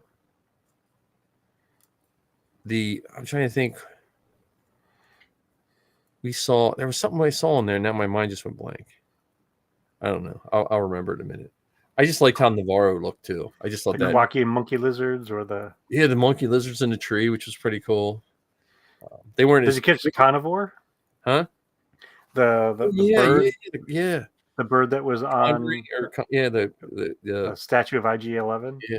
And then, so there was an episode in one of the seasons of Mando where Grogu healed Grief Karga, and there were those giant bat things that attacked them. Yeah. Did you notice that there was a person in Navarro that had one on its shoulder? Like all of a sudden now they're domesticated. Well, that's what I said to Zoe. I said, do you think that was one of those bat things, or do you think it was a Minoc? Yeah, I don't know, because I thought mine actually lived. Seems like something you would have as a pet, because it's Yeah. only going to eat power cables, so you just stick it in the cage and don't put it near any power cables. That's what I was going to ask, if you thought that was a Minoc. Yeah, I don't know. I was thinking of the big dragon wingy things that attacked them the one night while they were out camping. Yeah. Mm-hmm. They couldn't have s'mores because they were attacked by these bat things. Right. Yeah, the lava flats, they cleaned them up too. I wonder if it's still. Well, they mentioned them in the episode. You could hear it. They were talking about it over the loudspeaker, saying okay. go almost like when you go to Disney and ride the Disney bus, they have the announcements of you're coming up to this, or so they Navarro now has PR and marketing. And, it's the place to be. Well, they had the voice come in his cockpit, when he was first landing and stuff, and that was pretty neat. They are the gem of the Outer Rim. Yes. Well, that's what I mean. Come on, you gotta. And their parking spots were all situated and organized and somewhat clean. They had to clean up all the dead bounty hunters, I assume. So. Yeah, where's Gecko? Yeah, you got to get Gecko back. That's Dominic Pace's character. Oh, Dominic Pace! He's such a nice man. He makes me happy about Star Wars, because there's someone who just loved his 15 seconds of fame and made it fun for everybody. Yep. Like if you meet him, if you get a $25 or whatever, I think he charges $20 or $25. He doesn't charge a lot for his autograph. Like he purposely does that on purpose. But he treats you like you just paid $1,000 to meet him. 1,000,000 times yes. Yeah. So just such a nice fella. Like my fob tracker I bought from him. Oh yeah. Yeah. So remember in the first couple episodes where Din was walking around with the tracking device. Yeah. So I bought a 3D printed version from him. Nice. Yeah, I trooped with him. I trooped for his appearance at a comic book store in Maryland, and he was so nice. It was like right when COVID was ending, and it was, oh my god, it was there was a lot of people there. It was freaking me out a little bit. Like can I wear a mask under my helmet? But it was so hot. Well, we've been told to wear when they first started getting back into trooping. We were told to wear the mask under our helmets. We were told we had to. Yeah. Well, I used to wear breathe right strips under my helmet just because I think it was more of a mental when I first started wearing that helmet for a long time. And it kind of cured me of that. Do you think we're going to see, or do you think you're going to see pirates at Celebration, or the Nikto speed bikers, or the Vespa scooter gang? Probably. It's funny because what was it? Was it Orlando where the smash hit was the giant lightsaber costume in Orlando? Oh wow! All these people had these beautiful costumes from Rey and all this stuff, and then there was someone in a giant cardboard tube looking like the missing lightsaber. And people were going nuts for it. They wanted their picture with the giant light. You know what I mean? So you never know, what they're going to do. Like Safi got a lot of love at Orlando for her Ketsu, because no one had seen Ketsu before. So, I'm trying to get Zoe mentally prepared for not taking her Sabine, because I think that's going to be hard on her and she doesn't realize it. So, I mean, how did you guys fly to Anaheim? We took it, but we're taking Ahsoka this time. What's one more? It's a 10-hour flight or something like that. You can kind of perch a helmet in a somewhat not comfortable position for like 3 hours, but 10 hours, I don't know. Beauty is pain. Yeah. So, I don't know what we're going to do, but I'm trying to get her ready for that. I'm like, the Sabines are going to line up, and Well, I mean, you don't have to take a helmet. Yeah, but come You on. can always put on a wig. Well, yeah, but if she wants to take epilogue. If she takes one, that means Mhm. she has to dye her hair purple, which is fine, except it is as terrible as this sounds. When you're applying for a job, you want to not give anyone a reason to put you Yeah, at but nowadays I don't know if that's as yes and no, because unfortunately a lot of the times the people that are hiring are still hiring under, like, we're in my profession in teaching, you would think if you wear blue jeans the whole world's coming to an end.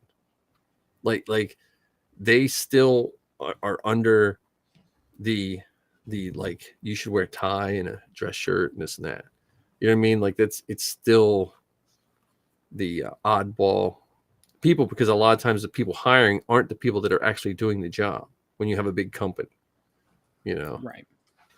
So, but she can do what she wants. I just give her my 2 cents, because I'd prefer her to have dye hair over a wig. It's just one less thing to carry. So what do you think? So we'll get into speculation, not Mando speculation, but celebration speculation. What do you think is gonna be dropped there?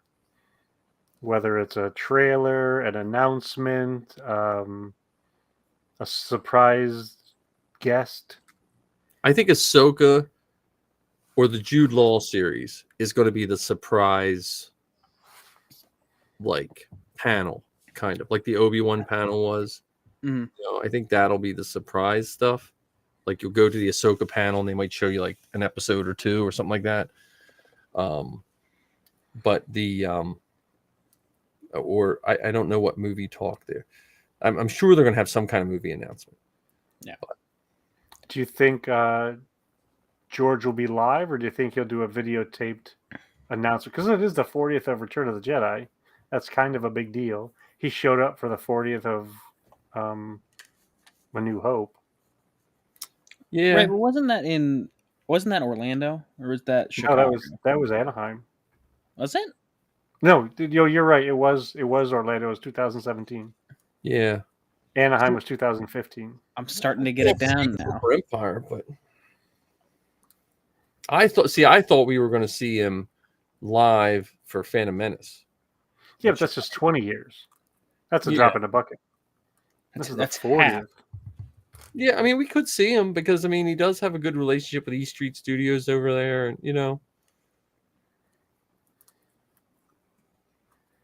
yeah, I John don't know. Williams, another mini concert. Oh, that's nice. I personally, I'll take anything. I just I just want stills of Sabine so I can start building the live action Sabine. Because I've seen the pictures, I know what the costume looks like. I just need to see him again, because I need to memorize them a little better. Like, the only thing I can remember now is the chest armor, what it looked like, and the hooks that held the holsters. I don't know why those two things stuck in my brain. Well, my best guess is you will probably only have to wait anywhere between 1 and 8 weeks from now. Yeah. So, But and Marcus hasn't released the helmet yet, so hopefully my contacts get me a helmet right away from him. So that I will call out on favors that you young kids I heard you talking about aren't good at. no, not at all. Hey, I mean, it's no fun when you don't poke fun. I know. See, I was thinking about that, and you know what? It reminded me of when you were closing your work down and you weren't going to take those posters off the wall. 20-some-year-old me would have said the same exact thing. 50-some-year-old me would have taken a screw gun with me the next day to work. Yeah, just asked if I could. Yeah, I would have got been like, this. "Hey, what's that over there?" Bzz, bzz, bzz, bzz, bzz, Yeah. So it's just a thing. But just like anyone else, though, you're when you're, and Star Wars is a perfect example of this. If you watch the documentaries of Industrial Light and Magic, if you watch any of those things, everyone wants to help everyone. You just have to back up what you're asking for. Like, no one's saying, hey, I don't know how to do anything, and I know nothing, and I really don't want to work. Can I have a job? No one's saying that. But if you watch, who's the gentleman that went there in high school and then went to... That was John Knoll and Kirk Thatcher. Yeah, see, they didn't ask for... They just asked, look, I'm ready to do it. You know who I am. Point me in the right direction, and I'll prove you right. You know, and that's what everyone wants. And in my generation, there's so many people my age that missed out on something they might have really enjoyed because we were told not to do that. You know, and that's why I have so much respect for people my age. It just like broke out of that mold and did what they wanted to do. And I didn't get my Indiana Jones video ready for you guys yet, though. Oh, did you find it? You have it though, right? I have it. It's Mando month. It's on 8mm film. I just have to. I think to do it justice, I have to get a nice white or silver piece of material and shoot it, and then record it with my phone. Like I'll mount my phone right above the projector and record it. Well, when does the movie come out? Isn't it this summer? June 30th. So let's got plan. plans. So let's plan for watching it in June. We could reshoot it too. We can have an indie week. Yeah. Oh man, I wish they would have had camcorders when I was younger that normal people could afford. Yes and no. Well, yeah, it's true. Because there's a huge part of me that says I am so glad that they didn't. It wasn't a thing, because I don't know if I'd want to see me again. Yeah. Well, it's a nerd renaissance right now, because we have a Dungeons and Dragons movie coming out that looks so good. Excited. We have Zoe. She, every time I come home from work, she's watching Critical Role. You know, I still haven't watched that yet. But we used to get beat for that. You know, like I don't think people understand. Like I hate to sound like one of those old like gatekeeping people, but literally when I was in middle school and high school playing D&D, not only did you get made fun of by your peers, you got made fun of by your teachers, and then you got told you were going to hell by people at your church. The news, they would be playing that Tom Hanks movie. What was the Booze and Buddies? No, yeah, but he did a movie called Oh no, it was Sorcery or something like that. Yeah, and it was about D&D and how it killed people.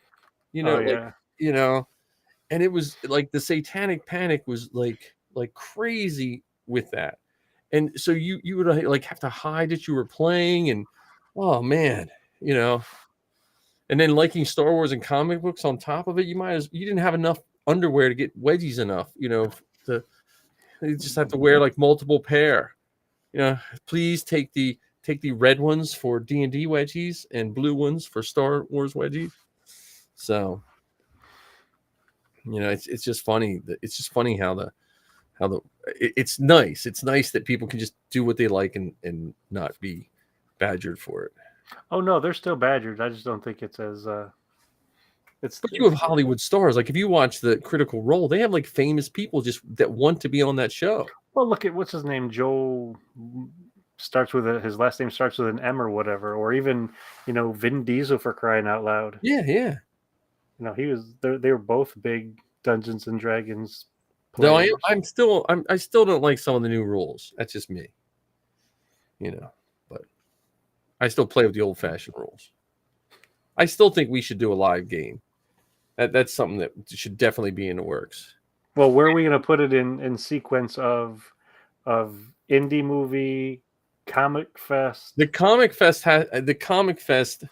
As much as I don't think it would happen, I would love to have that before I went to Celebration. I don't think it'll happen because I can't get past like a couple jokes. So I'm working on a monologue.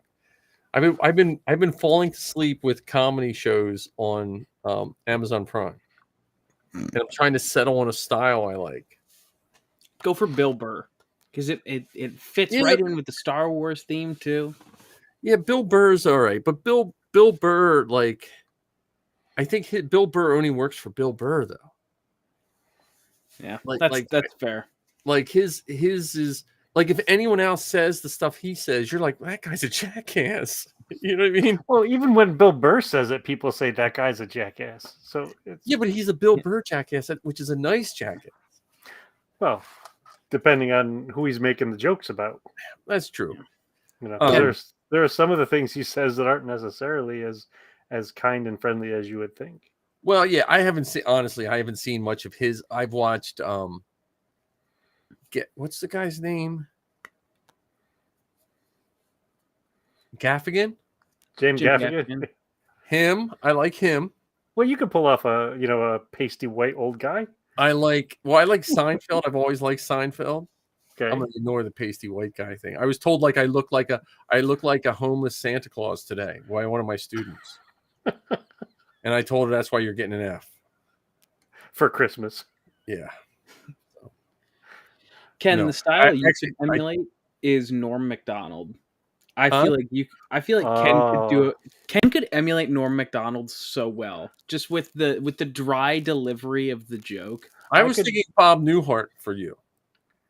So saying that, I could do like the whole like newscaster thing that Norm Macdonald used to do. There you go. Oh, that could be my shtick. There you go. That might We work. could have the Star Wars update with Ken. I'm writing that down. See, That could be a thing. because I keep thinking, can we us three have this rival the Georgies? I don't know who we three is. This is you two. This is one, and I'm just You just, need to just no, John, encouraging you it. need to watch Carrot Top. You could be a prop comic. Like like Gallagher. No, but Carrot Top used to be a prop comic too.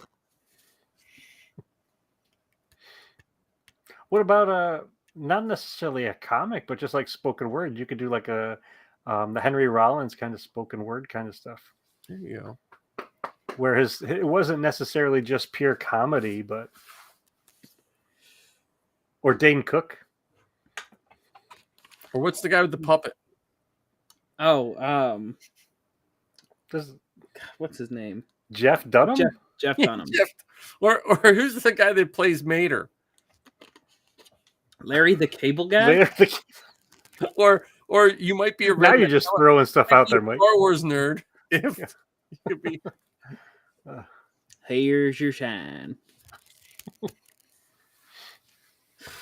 the comedy days of the 1980s, when the only time you turned away from MTV was to watch comedy.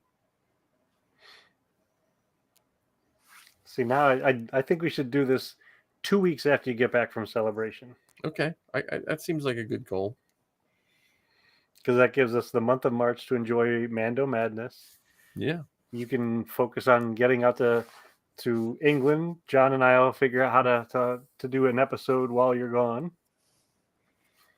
And then when the first Wednesday, I'll be back the second Wednesday, but the first Wednesday I'll be in South Carolina probably, because I got a layover in South Carolina. Ooh, Oh well, airfare. wait a minute. You're flying from That's what I said. let's do the map stuff here. You're flying from England to South Carolina to Pennsylvania. Well, I'm telling Pennsylvania, South Carolina, then England. Yes. That sounds like the time I went to the Kentucky Derby. And this isn't a joke, this really happened. Oh, I was going to say. So we missed our flight, and we were flying from the Kentucky Derby back to Washington, D.C., and it took us, I'm pretty sure, took us to Ohio and then to Washington, D.C. It's the only flights that we could get. Like, it was this really weird kind of thing. Yeah, let me look here. Okay. Let me see. And I apologize, it wasn't funny. I mean, it was, but that's a real story that happened. no, that's still head scratching. Like, Yeah, exactly. Like we went northwest to go northeast, or at least east. Yeah, no, this goes from I go from Baltimore to North Carolina. Sorry. So Oh, Carolina. okay, that's better. Oh Yeah. yeah. Yeah. That makes more sense now. I mean, God, why didn't you just say North Carolina? No, but it's weird because so I still don't have the schedule when Zoe's podcast is, right? So, but if you agree to do the podcast stage, you have to be there. You have to say that you're going to be there every single day, because they don't want to say, hey, and you miss a day.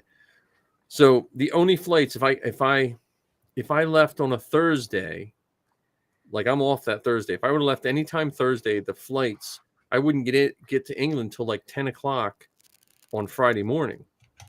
And then the airport's an hour away from my hotel, which is right near this place. So there's a chance we couldn't get there till noon, 1 o'clock on the first day. Plus, then you got to get your tickets, and so I had to take a Wednesday flight. And if you want a direct flight from New York, Philly, or Baltimore, it was like $2,200 a person round trip. And I was like, yeah, I can't. I could do that for maybe the total. I can't do that for 3 people. It's not going to happen. So I think you're going to get to see Big Ben in Parliament House. Well, probably not. Just because I just know the way me and Zoe do celebration. We're just like maniacs in the sense that we will get up as early as possible and we will go hang outside the whatever. Like we were in LA or Anaheim. We got to the thing like 2 hours early and just hung out with people and just met people. And then we stayed way past, because I think I irritated like Marty and them, because like we didn't go eat. Like we were there like 14 hours the one day before we even realized we hadn't eaten since we got to California. It was like we got to California at midnight the day before celebration. We didn't eat or drink anything until 4 p.m. that first day, because we were just running around like maniacs. So I just know how we just get in that Star Wars mode. There's some people from England I want to meet that I just know that I've known for years, that and we'll see. I mean, I'm gonna try to do some, but since Missy's not going, I don't have any. I'd sightsee with her more than the girls. Me and Zoe need very little sleep. Safi's like an 8-hour sleep kind of person, but Well, she can sleep on the flight. It's 10 hours. Yeah, I know. So just be careful of the snakes. Is there what on the plane? Yes. Well, they tell me to take the people from England say take the subway from the airport to the hotel.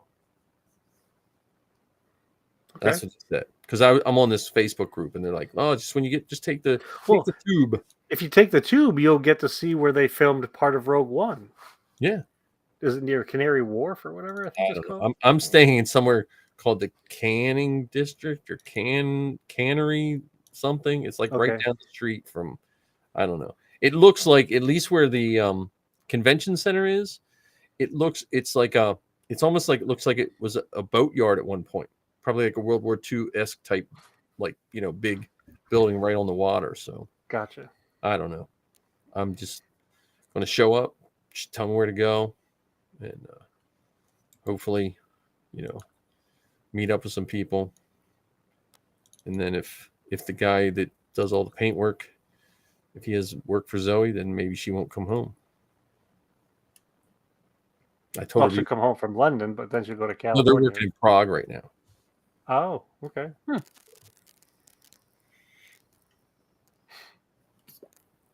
I don't know. It's this summer's like this summer's feels very like anxious for me, because I know stuff's going to change. Like now I know I'm going to build, after this year I'll be building costumes and mailing them to Zoe, and she'll be going with those cool mercs in LA. Not us scruffy ones from Pennsylvania. Right.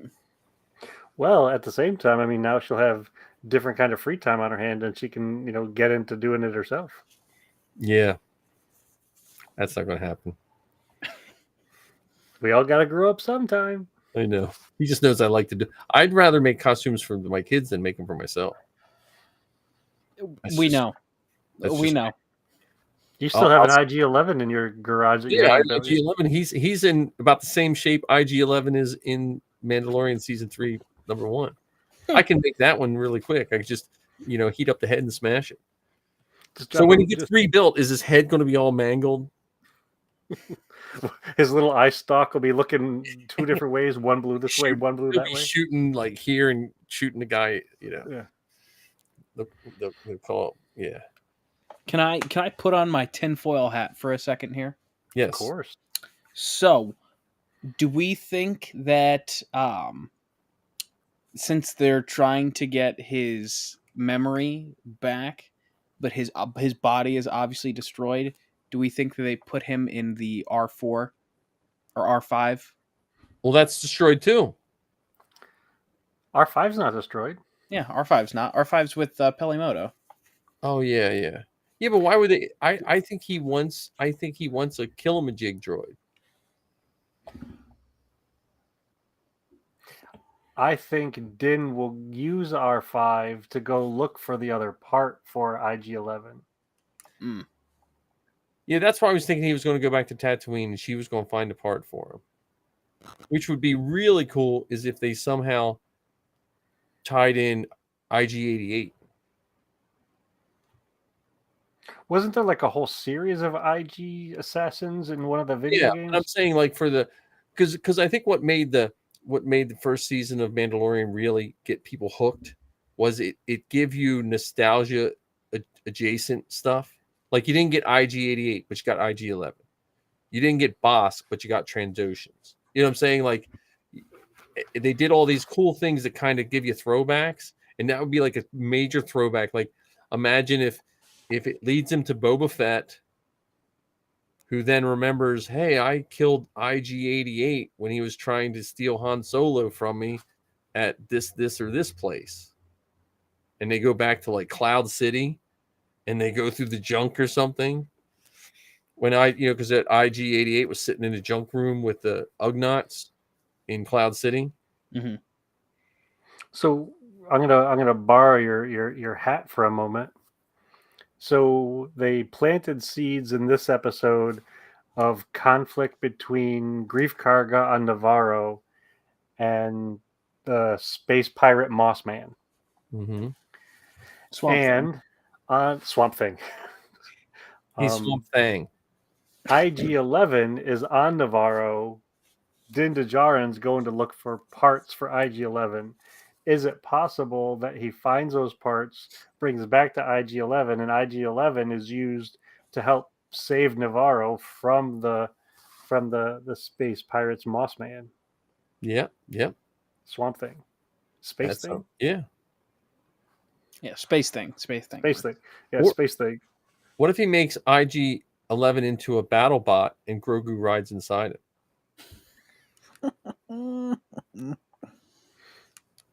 Like he climbs inside, he has little controls. Like the alien from Men in Black. Yeah. Well, there was an episode of the Clone Wars where there was a little guy riding inside an R5 unit. That's right. He was even smaller than Gascon. Grogu. Yeah. Gascon. What if they implanted electrodes into the brain of the space alligator and had Grogu piloting the space alligator? No, I think they should have a cutscene and Obi-Wan is cutting space alligator meat. To get his AOP? Yeah.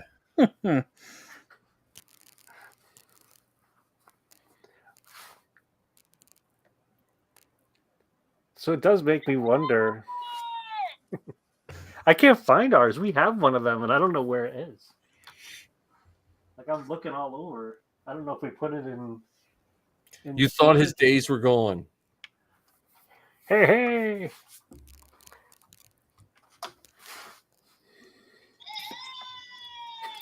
There he goes. Also, I love how we set off this whole show where it's like, we're not gonna do a recap. We're not gonna talk about. Mando. We're gonna do little M, not big M. And we haven't even talked for 5 minutes about little M Mandos. Yeah. Well, because we established we wanted to do a bit more research on it, so that when we talk about Little M Mandos, it can be focused. Fair enough. Granted, last week we also did not talk about desert planets for a second. That's true. That's true. So whatever we say we're going to do, if you don't like that thing, then listen that because that's the one thing we won't. Well, it's all the more Yeah. reason to listen because you don't you don't know if we. Okay. I do have something which is unrelated to anything. Is the comment about someone wanting to do the wildlife, Star Wars wildlife? We need a graphics artist to do us just like a 5-minute video of a herd of dewbacks, and then That's Terrell Whitlatch. who? She did an entire book on wildlife, down to the musculature of some of these creatures, and I know I own it. I just hold on one second. Because that's what we need. We need a nice. What do you think, Babu? Come on, man. Well, you win some, you lose some, I guess. I know. That was So- well timed. So this is the Wildlife of Star Wars, a field guide by Terrell Whitlatch and Bob Carew, and inside are all these fantastic drawings of the different creatures. So things like the Tauntaun that we are very familiar with, to things that we're less familiar with, like the Profogs. What the heck? Yeah, so there are Anubas, Aeopes. Is this where the Sarlacc cross section came from? maybe. Quite possibly. Hold on. Yep, Good is ready. Good, remember go black. Black. Hello, I bubble freak. For those listening to the audio version of this show, don't be alarmed. Oh yeah, there you go. It's almost like a centerfold, but just different. Yeah. I'm sure someone gets excited from it. Look at the size of that Sarlacc. Oy vey. Well, I would love to see. I would love to just see. Like, did you guys watch the on Disney Plus where it went through the different environments? yeah, the biomes. Yeah, the biomes. Like, imagine if they would have just if you take that like the Tauntauns running and you just do a voiceover like the old. This will really date my age. The Mutual of Omaha's Wild Kingdom. It used to be on before Well, there was the Mutual of Omaha, and there was it March of the Penguins with now why can't I remember his name now? He was in Shawshank Redemption. Morgan Freeman. Morgan Freeman. Yeah. How did you forget Morgan Freeman? It's not a name that I often say, All right, please continue. but I'm saying like because he has done narration for various things. He would be a fantastic person to do that sort of thing. Yeah, well, I'll call him up. Yeah, let's get him on the horn. Mike, you're the king pesterer. Yeah, I'm come sure you on, can get Pester him. Man, Pester Monkey. I don't know. My pestering hasn't got me very far. I've been pestering a few people, and I haven't. I think you've been pestering a few people instead of pestering a lot of people or pestering a lot. That's true. Still haven't heard back from Magic Jump. No.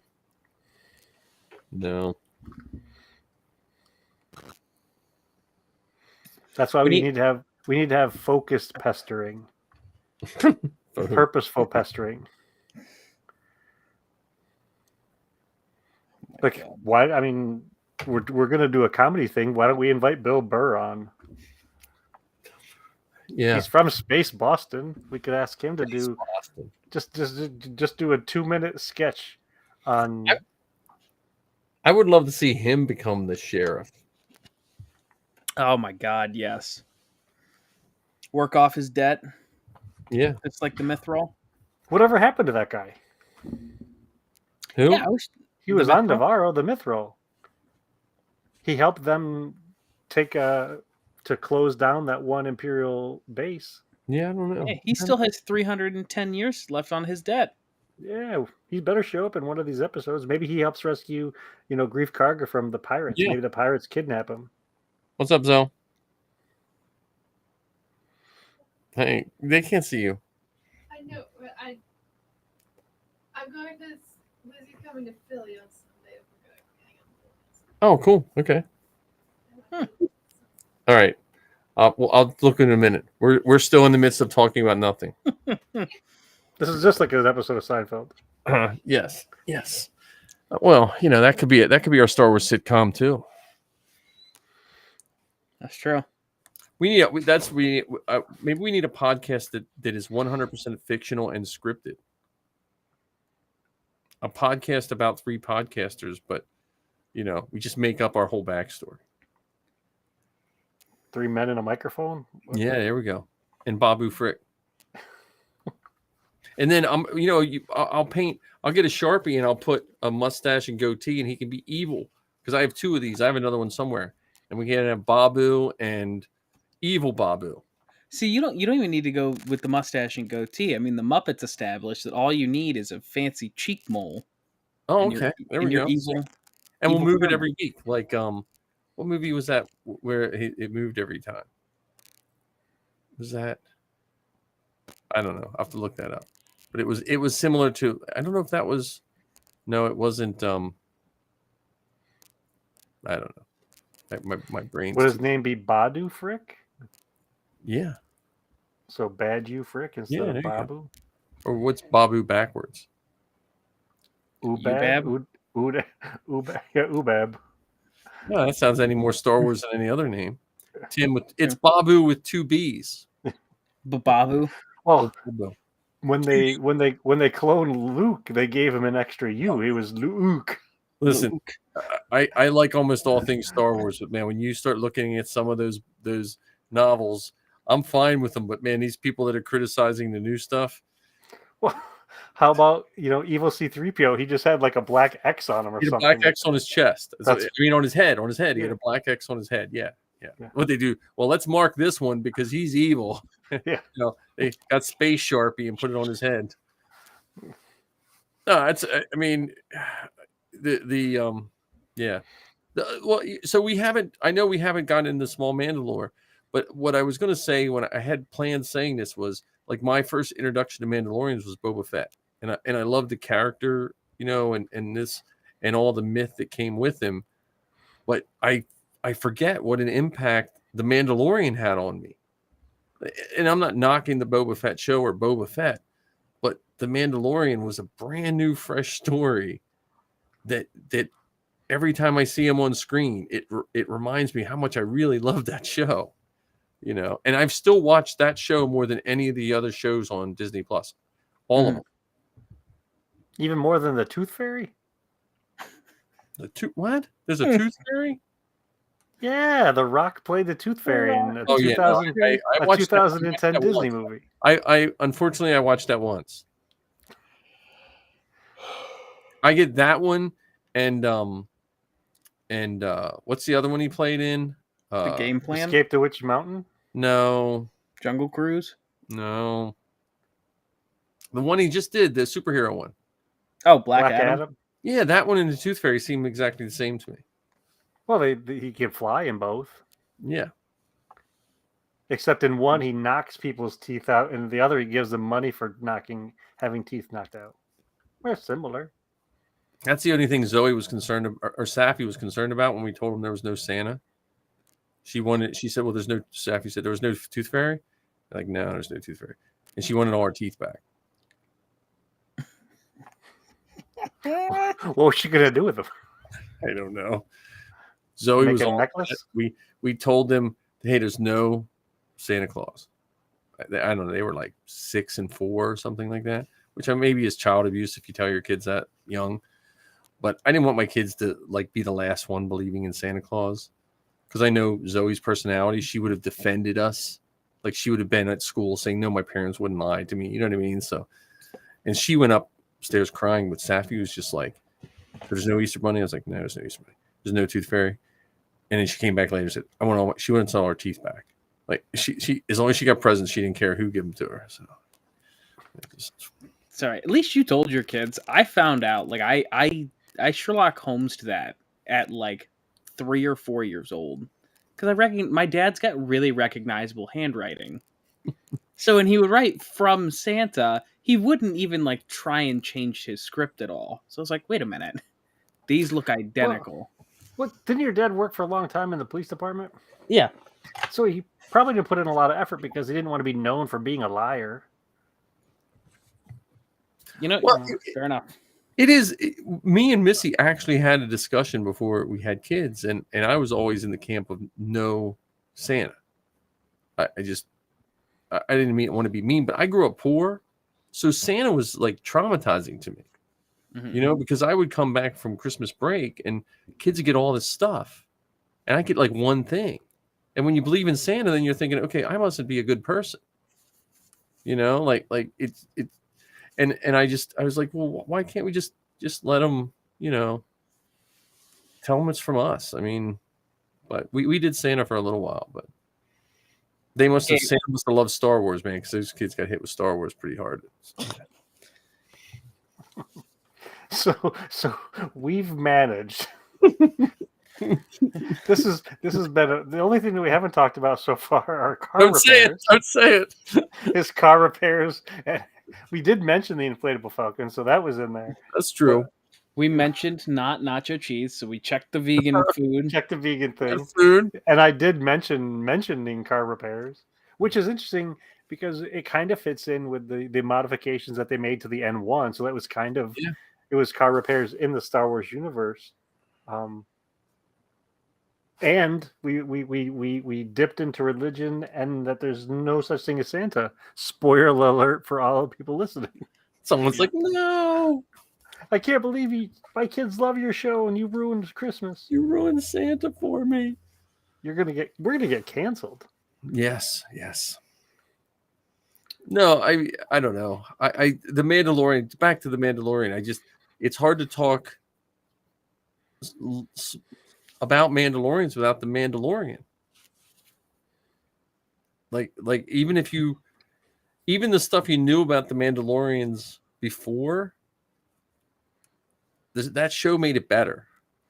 Well, I think one of the best parts of that is the fact that it was something before, you know, back when in our youth, you know, is that the stories about Boba Fett were mostly in our head. They were mostly things that we came up with. You know, whereas now, I mean, they're doing some fantastic storytelling, and I know I said it before, the visual aspect of it. They're showing us all this fantastic stuff. Oh yeah. Well, and I think the Mandalorian brought the Wild West back, but in a almost more realistic than the Wild West. Like if you think of the Westerns from the 50s, they basically are based from samurai films. You know, there was no real, other than like, I think there's like one recorded shootout according, you know, like in real history. But the Mandalorian, it kind of gave you that Wild West feel without besmirching history or making you know what I mean? Like it's almost more believable than the Westerns we grew up on. And then on top of that, what they did with the Tusken Raiders at the beginning of the Mandalorian, which they expanded on in Boba Fett, it also was a good social and mental commentary on how we treat people. Well, I think, yeah, and you know what is interesting about that so far with the Niktos and the Cletonians and what's the other ones that we saw today, for the vast majority, they're seen as the bad guys. Yeah. So are we just changing our bad guy focus? Well, that's true. But I mean, yeah. But I do love the absolute continuation of creativity. So we've seen some of those aliens as bikers. We've seen some of those aliens as pirates. We've seen some of those aliens as just, background characters, and you can't tell if they're good, bad, or otherwise. So it's definitely making the world deeper and more diverse. Yeah. And once we get Ahsoka on stage as that centerpiece character, now we're going to have that. I mean, Grogu is a centerpiece character, but not in the same way as like a Din Djarin or a Bo-Katan. We're going to have an alien character as the focal point, and I think that'll be the first time in Star Wars history where that's the case. Yeah. Because even in the Clone Wars, she shared the spotlight with Obi-Wan and Anakin, and even the clones, you could say, even though technically they're not really human. Yeah. When do you think we should do an episode on how the Bad Batch is really the A-team in space? Mm-hmm. I think for the finale, I think that would be a perfect. Yeah. I tell you what, though, to jump on the Bad Batch thing, I like what they're doing with Wrecker. Because the first season, he was just a big dummy. And I feel like he's now, his skill set is still muscle and this and that, but they've toned his stupidity down, I think, a little bit. Well, I think they've made Tech more relatable. Yeah. I think this they season made him more dimensions than just their, which is maybe that's the progression of them after not being in the military and only known for that reason. Well, I think it's both of those things. So the military, and they're taking with them wherever they go this child. Yeah. And this child isn't just along for the ride. This child is involved in their shenanigans. They're sending this child in to get this volatile chemical that could explode and kill us. Yeah, they're sending this. Bad parenting there. They're sending this child to rappel into this box to get treasure, or they're go into shit that is an alien. Just see, Yeah. So all of those things, it's incredible that they're doing it. I think because of them moving away from soldiering, and at the same time trying to raise this child, it is displaying different skill sets or displaying different growth that they wouldn't have had any other way. Yeah. Do you think Hunter would have really cared about Wrecker's Lula doll? But Omega does. And so when when Wrecker gave Lula to Omega, it was a tender moment. It was a thing that they shared.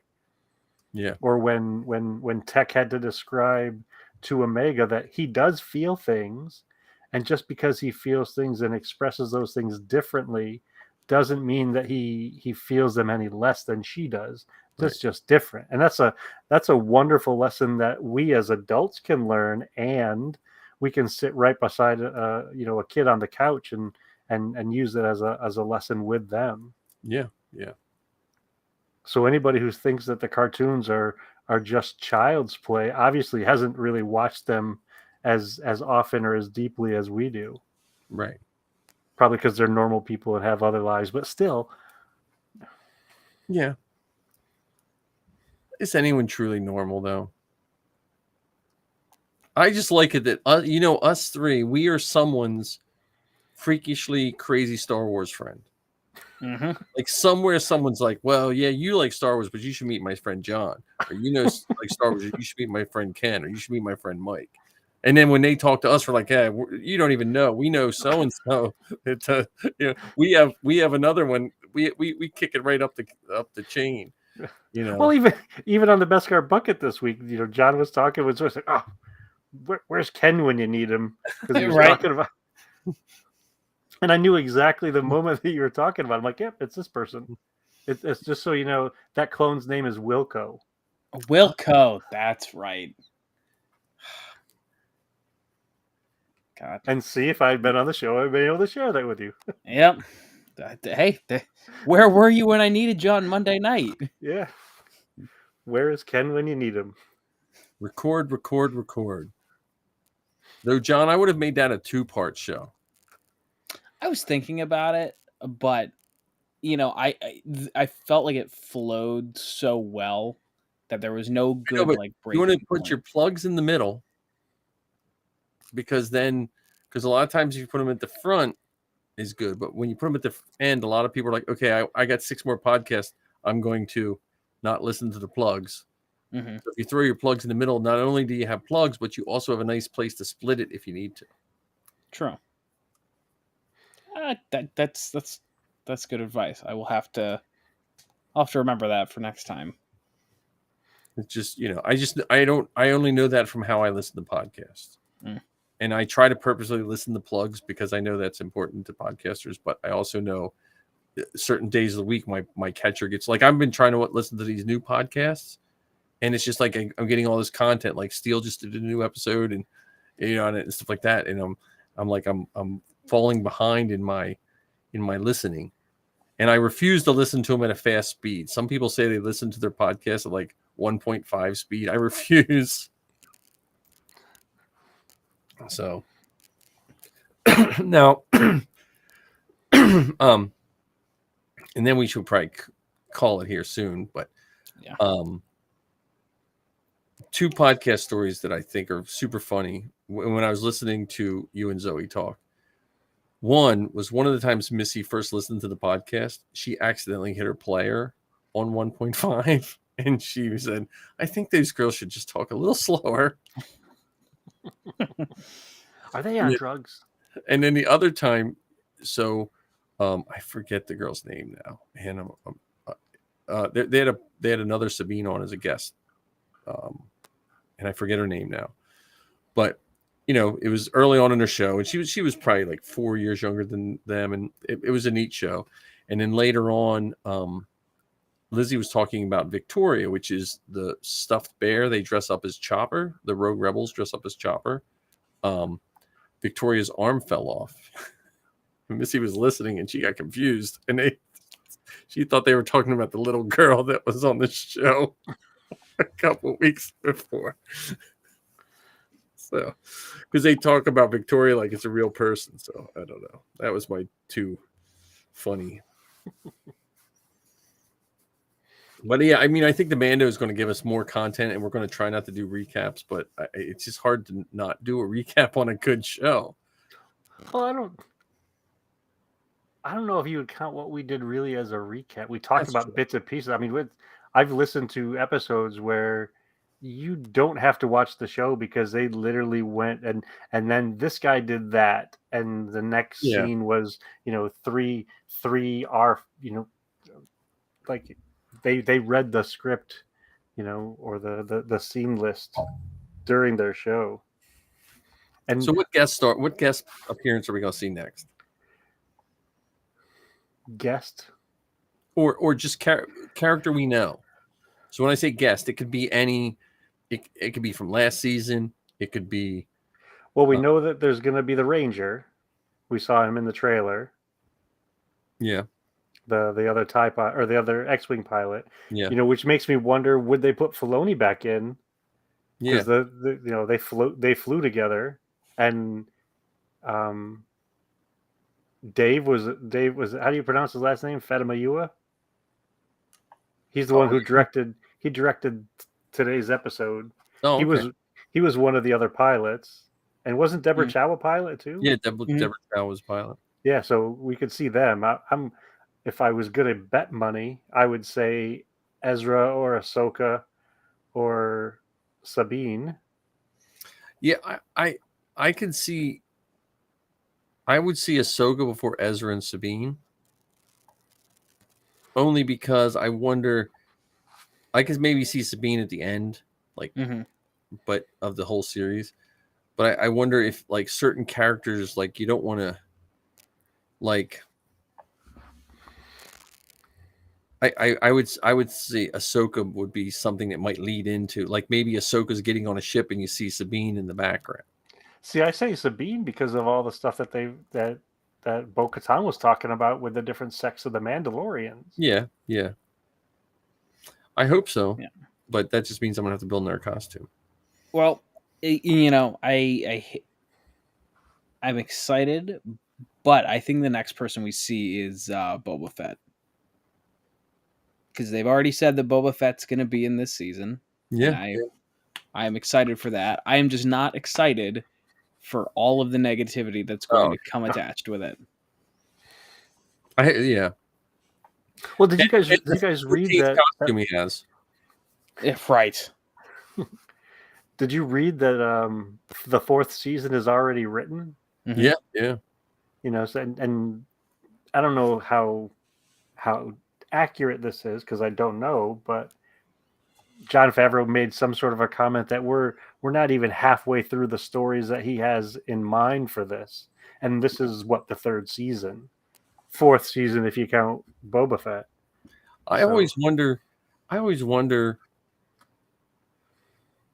how calculated those off the cuff comments are. You know, because like if you say you have the fourth one written, is that a good thing to get you more money, or are you hamstringing yourself when it comes your time to negotiate? You know what I mean? Which I don't think he's at the spot in his career where it really matters. Like, he probably is perfectly fine, but I wonder if that affects all the people that have to negotiate contracts to be in the show. Yeah, I don't know. And if we go historic, back in time, George said some stuff too that never played out. So he had mentioned that he was doing a 9-part series with other stories in between, and those things didn't necessarily play out that way with him at the helm. So who's to say? I mean, he could have 6 seasons thought out, but that doesn't mean that we're gonna see all of them. Well, I like the model that they're using. I like the little missions. Like, I like the overall big story part, but I like the little missions that seem like they don't really mean anything, but then they kind of come together later on. Like, he met Quill, and then that Quill was a big part later on. Like, I like, where if you're not paying attention too deeply, all these little pieces come together at the end. Well, and to that idea, I think sometimes with those smaller episodes that don't appear connected to anything else, folks will say, they'll dismiss it, say, "Oh, it's another filler episode." Right. Which we've learned from Rebels, we've learned from Clone Wars, we've learned from The Mandalorian. There's no such thing. Right. Right. Everything has had a purpose. It may not be in the next episode or even in that season, but it's going to matter. I mean, we saw Quill in the first season of Mando, correct? Yeah, yeah. And so here we are in the third season, and now Din Djarin is looking for a robot, whereas before he wanted nothing to do with a robot. Yep. So I think the folks who say it's filler just need to cool their jets and just let the story play out, and then talk about the parts as parts of a bigger whole. And live action Purgle. Yes. That's why it makes me wonder if we're going to see Ezra, because they've planted that seed that now, in live action, we've seen space whales, we've seen those things, and those were the last things that we saw of Ezra. But Grogu had a connection to him too. Well, he's had connections with lots of the animals in the That's what I'm saying. Like, so that could even be a solution to the pirate problem. Yeah, possibly. Or is it a solution for something far larger that we haven't explored yet? Yeah. Because they are in the Outer Rim. Could there be, a different enemy that comes into this area? Well, and them mentioning the Outer Rim twice in that episode on that recording, and then what's his face talking about it. That's not unintentional either. Do you think we'll ever see Danny Trejo again? Maybe. Well, I mean, it would be neat to see Din visit Boba Fett at his digs. You know. Oh, your mic's off, John.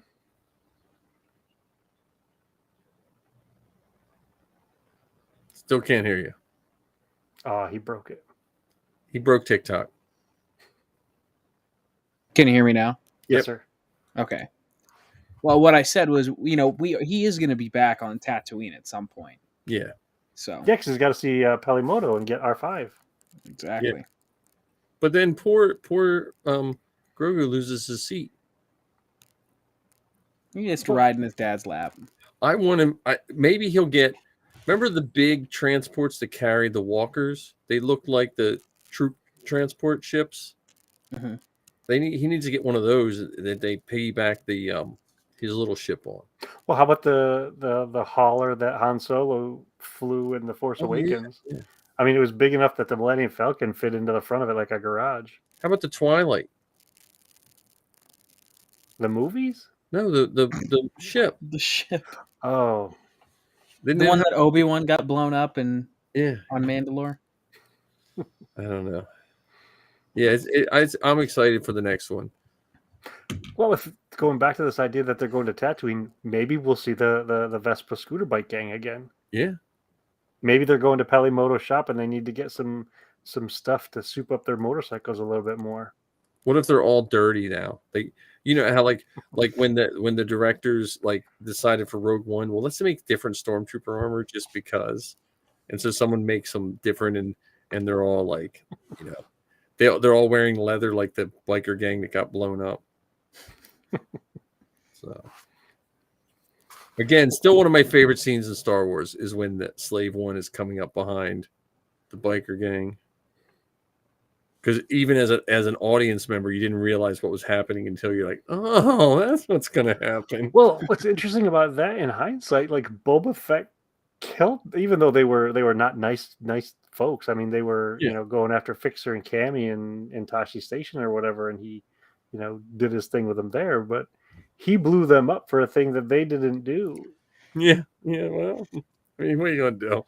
Yeah. Got to kill some bikers to find out who did what. So it makes me wonder too, like, if Din's going to Tatooine, will Boba leave Tatooine to go with Din? Yeah. Probably.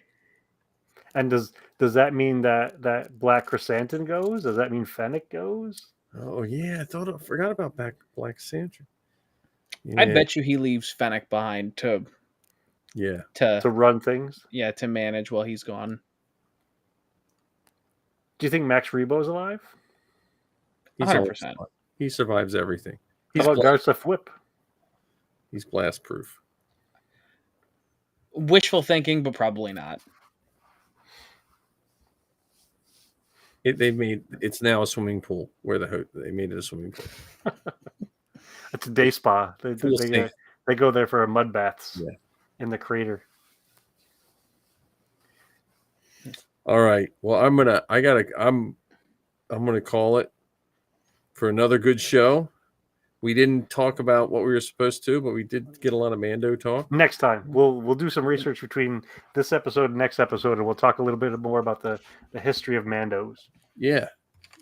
But it was fun. It was a good week for Star Wars, and tomorrow is the 3-year anniversary of our Star Wars stories coming to my house. So everyone watch that on YouTube, and we still have one tissues prepared. Probably one of us. Oh, there we go. Mando sucked. Well, that's terrible. Why are you watching a podcast that's talking about Mandalorian? He might be just being silly because when Anthony sent our group a little note today asking, "Did you like it?" I said I did not like it, and then I wrote back like 3 comments later. I freaking loved it. And fans are being What? I don't understand. For what it's worth, by just the very nature of being a fan, you're gonna be biased. I You're would hope right. so. Oof. Just- What a hell of a way to end the show, boys. well, we're glad that I'm sure Derpy Entertainment's next show on their streaming platform will be 100% better. I do believe that him killing all his pirates was family friendly, and the Mandos all getting killed by the giant alligator, that was fairly family friendly. But yeah, besides that, I think it was pretty family friendly. I mean, Yeah, and the zombie like robot crawling. that was kill the kid. family friendly. Yep. Yeah. Yep. Him being ostracized from his people because he just took his helmet off, that was family friendly. But again, family friendly is so terrible in Star Wars because it was written by George Lucas for small children. But thanks there, Derpy Entertainment. I can't wait to see your next installment. But we have some family friendly music to close you out on there, Derpy.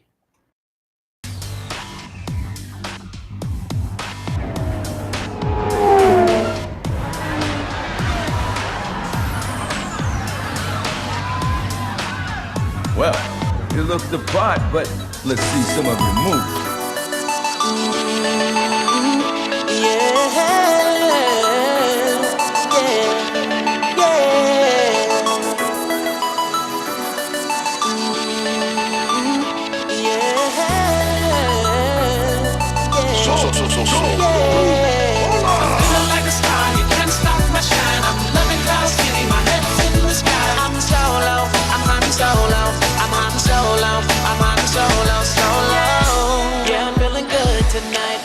Feeling free and it feels so right. Oh, time to do the things I like.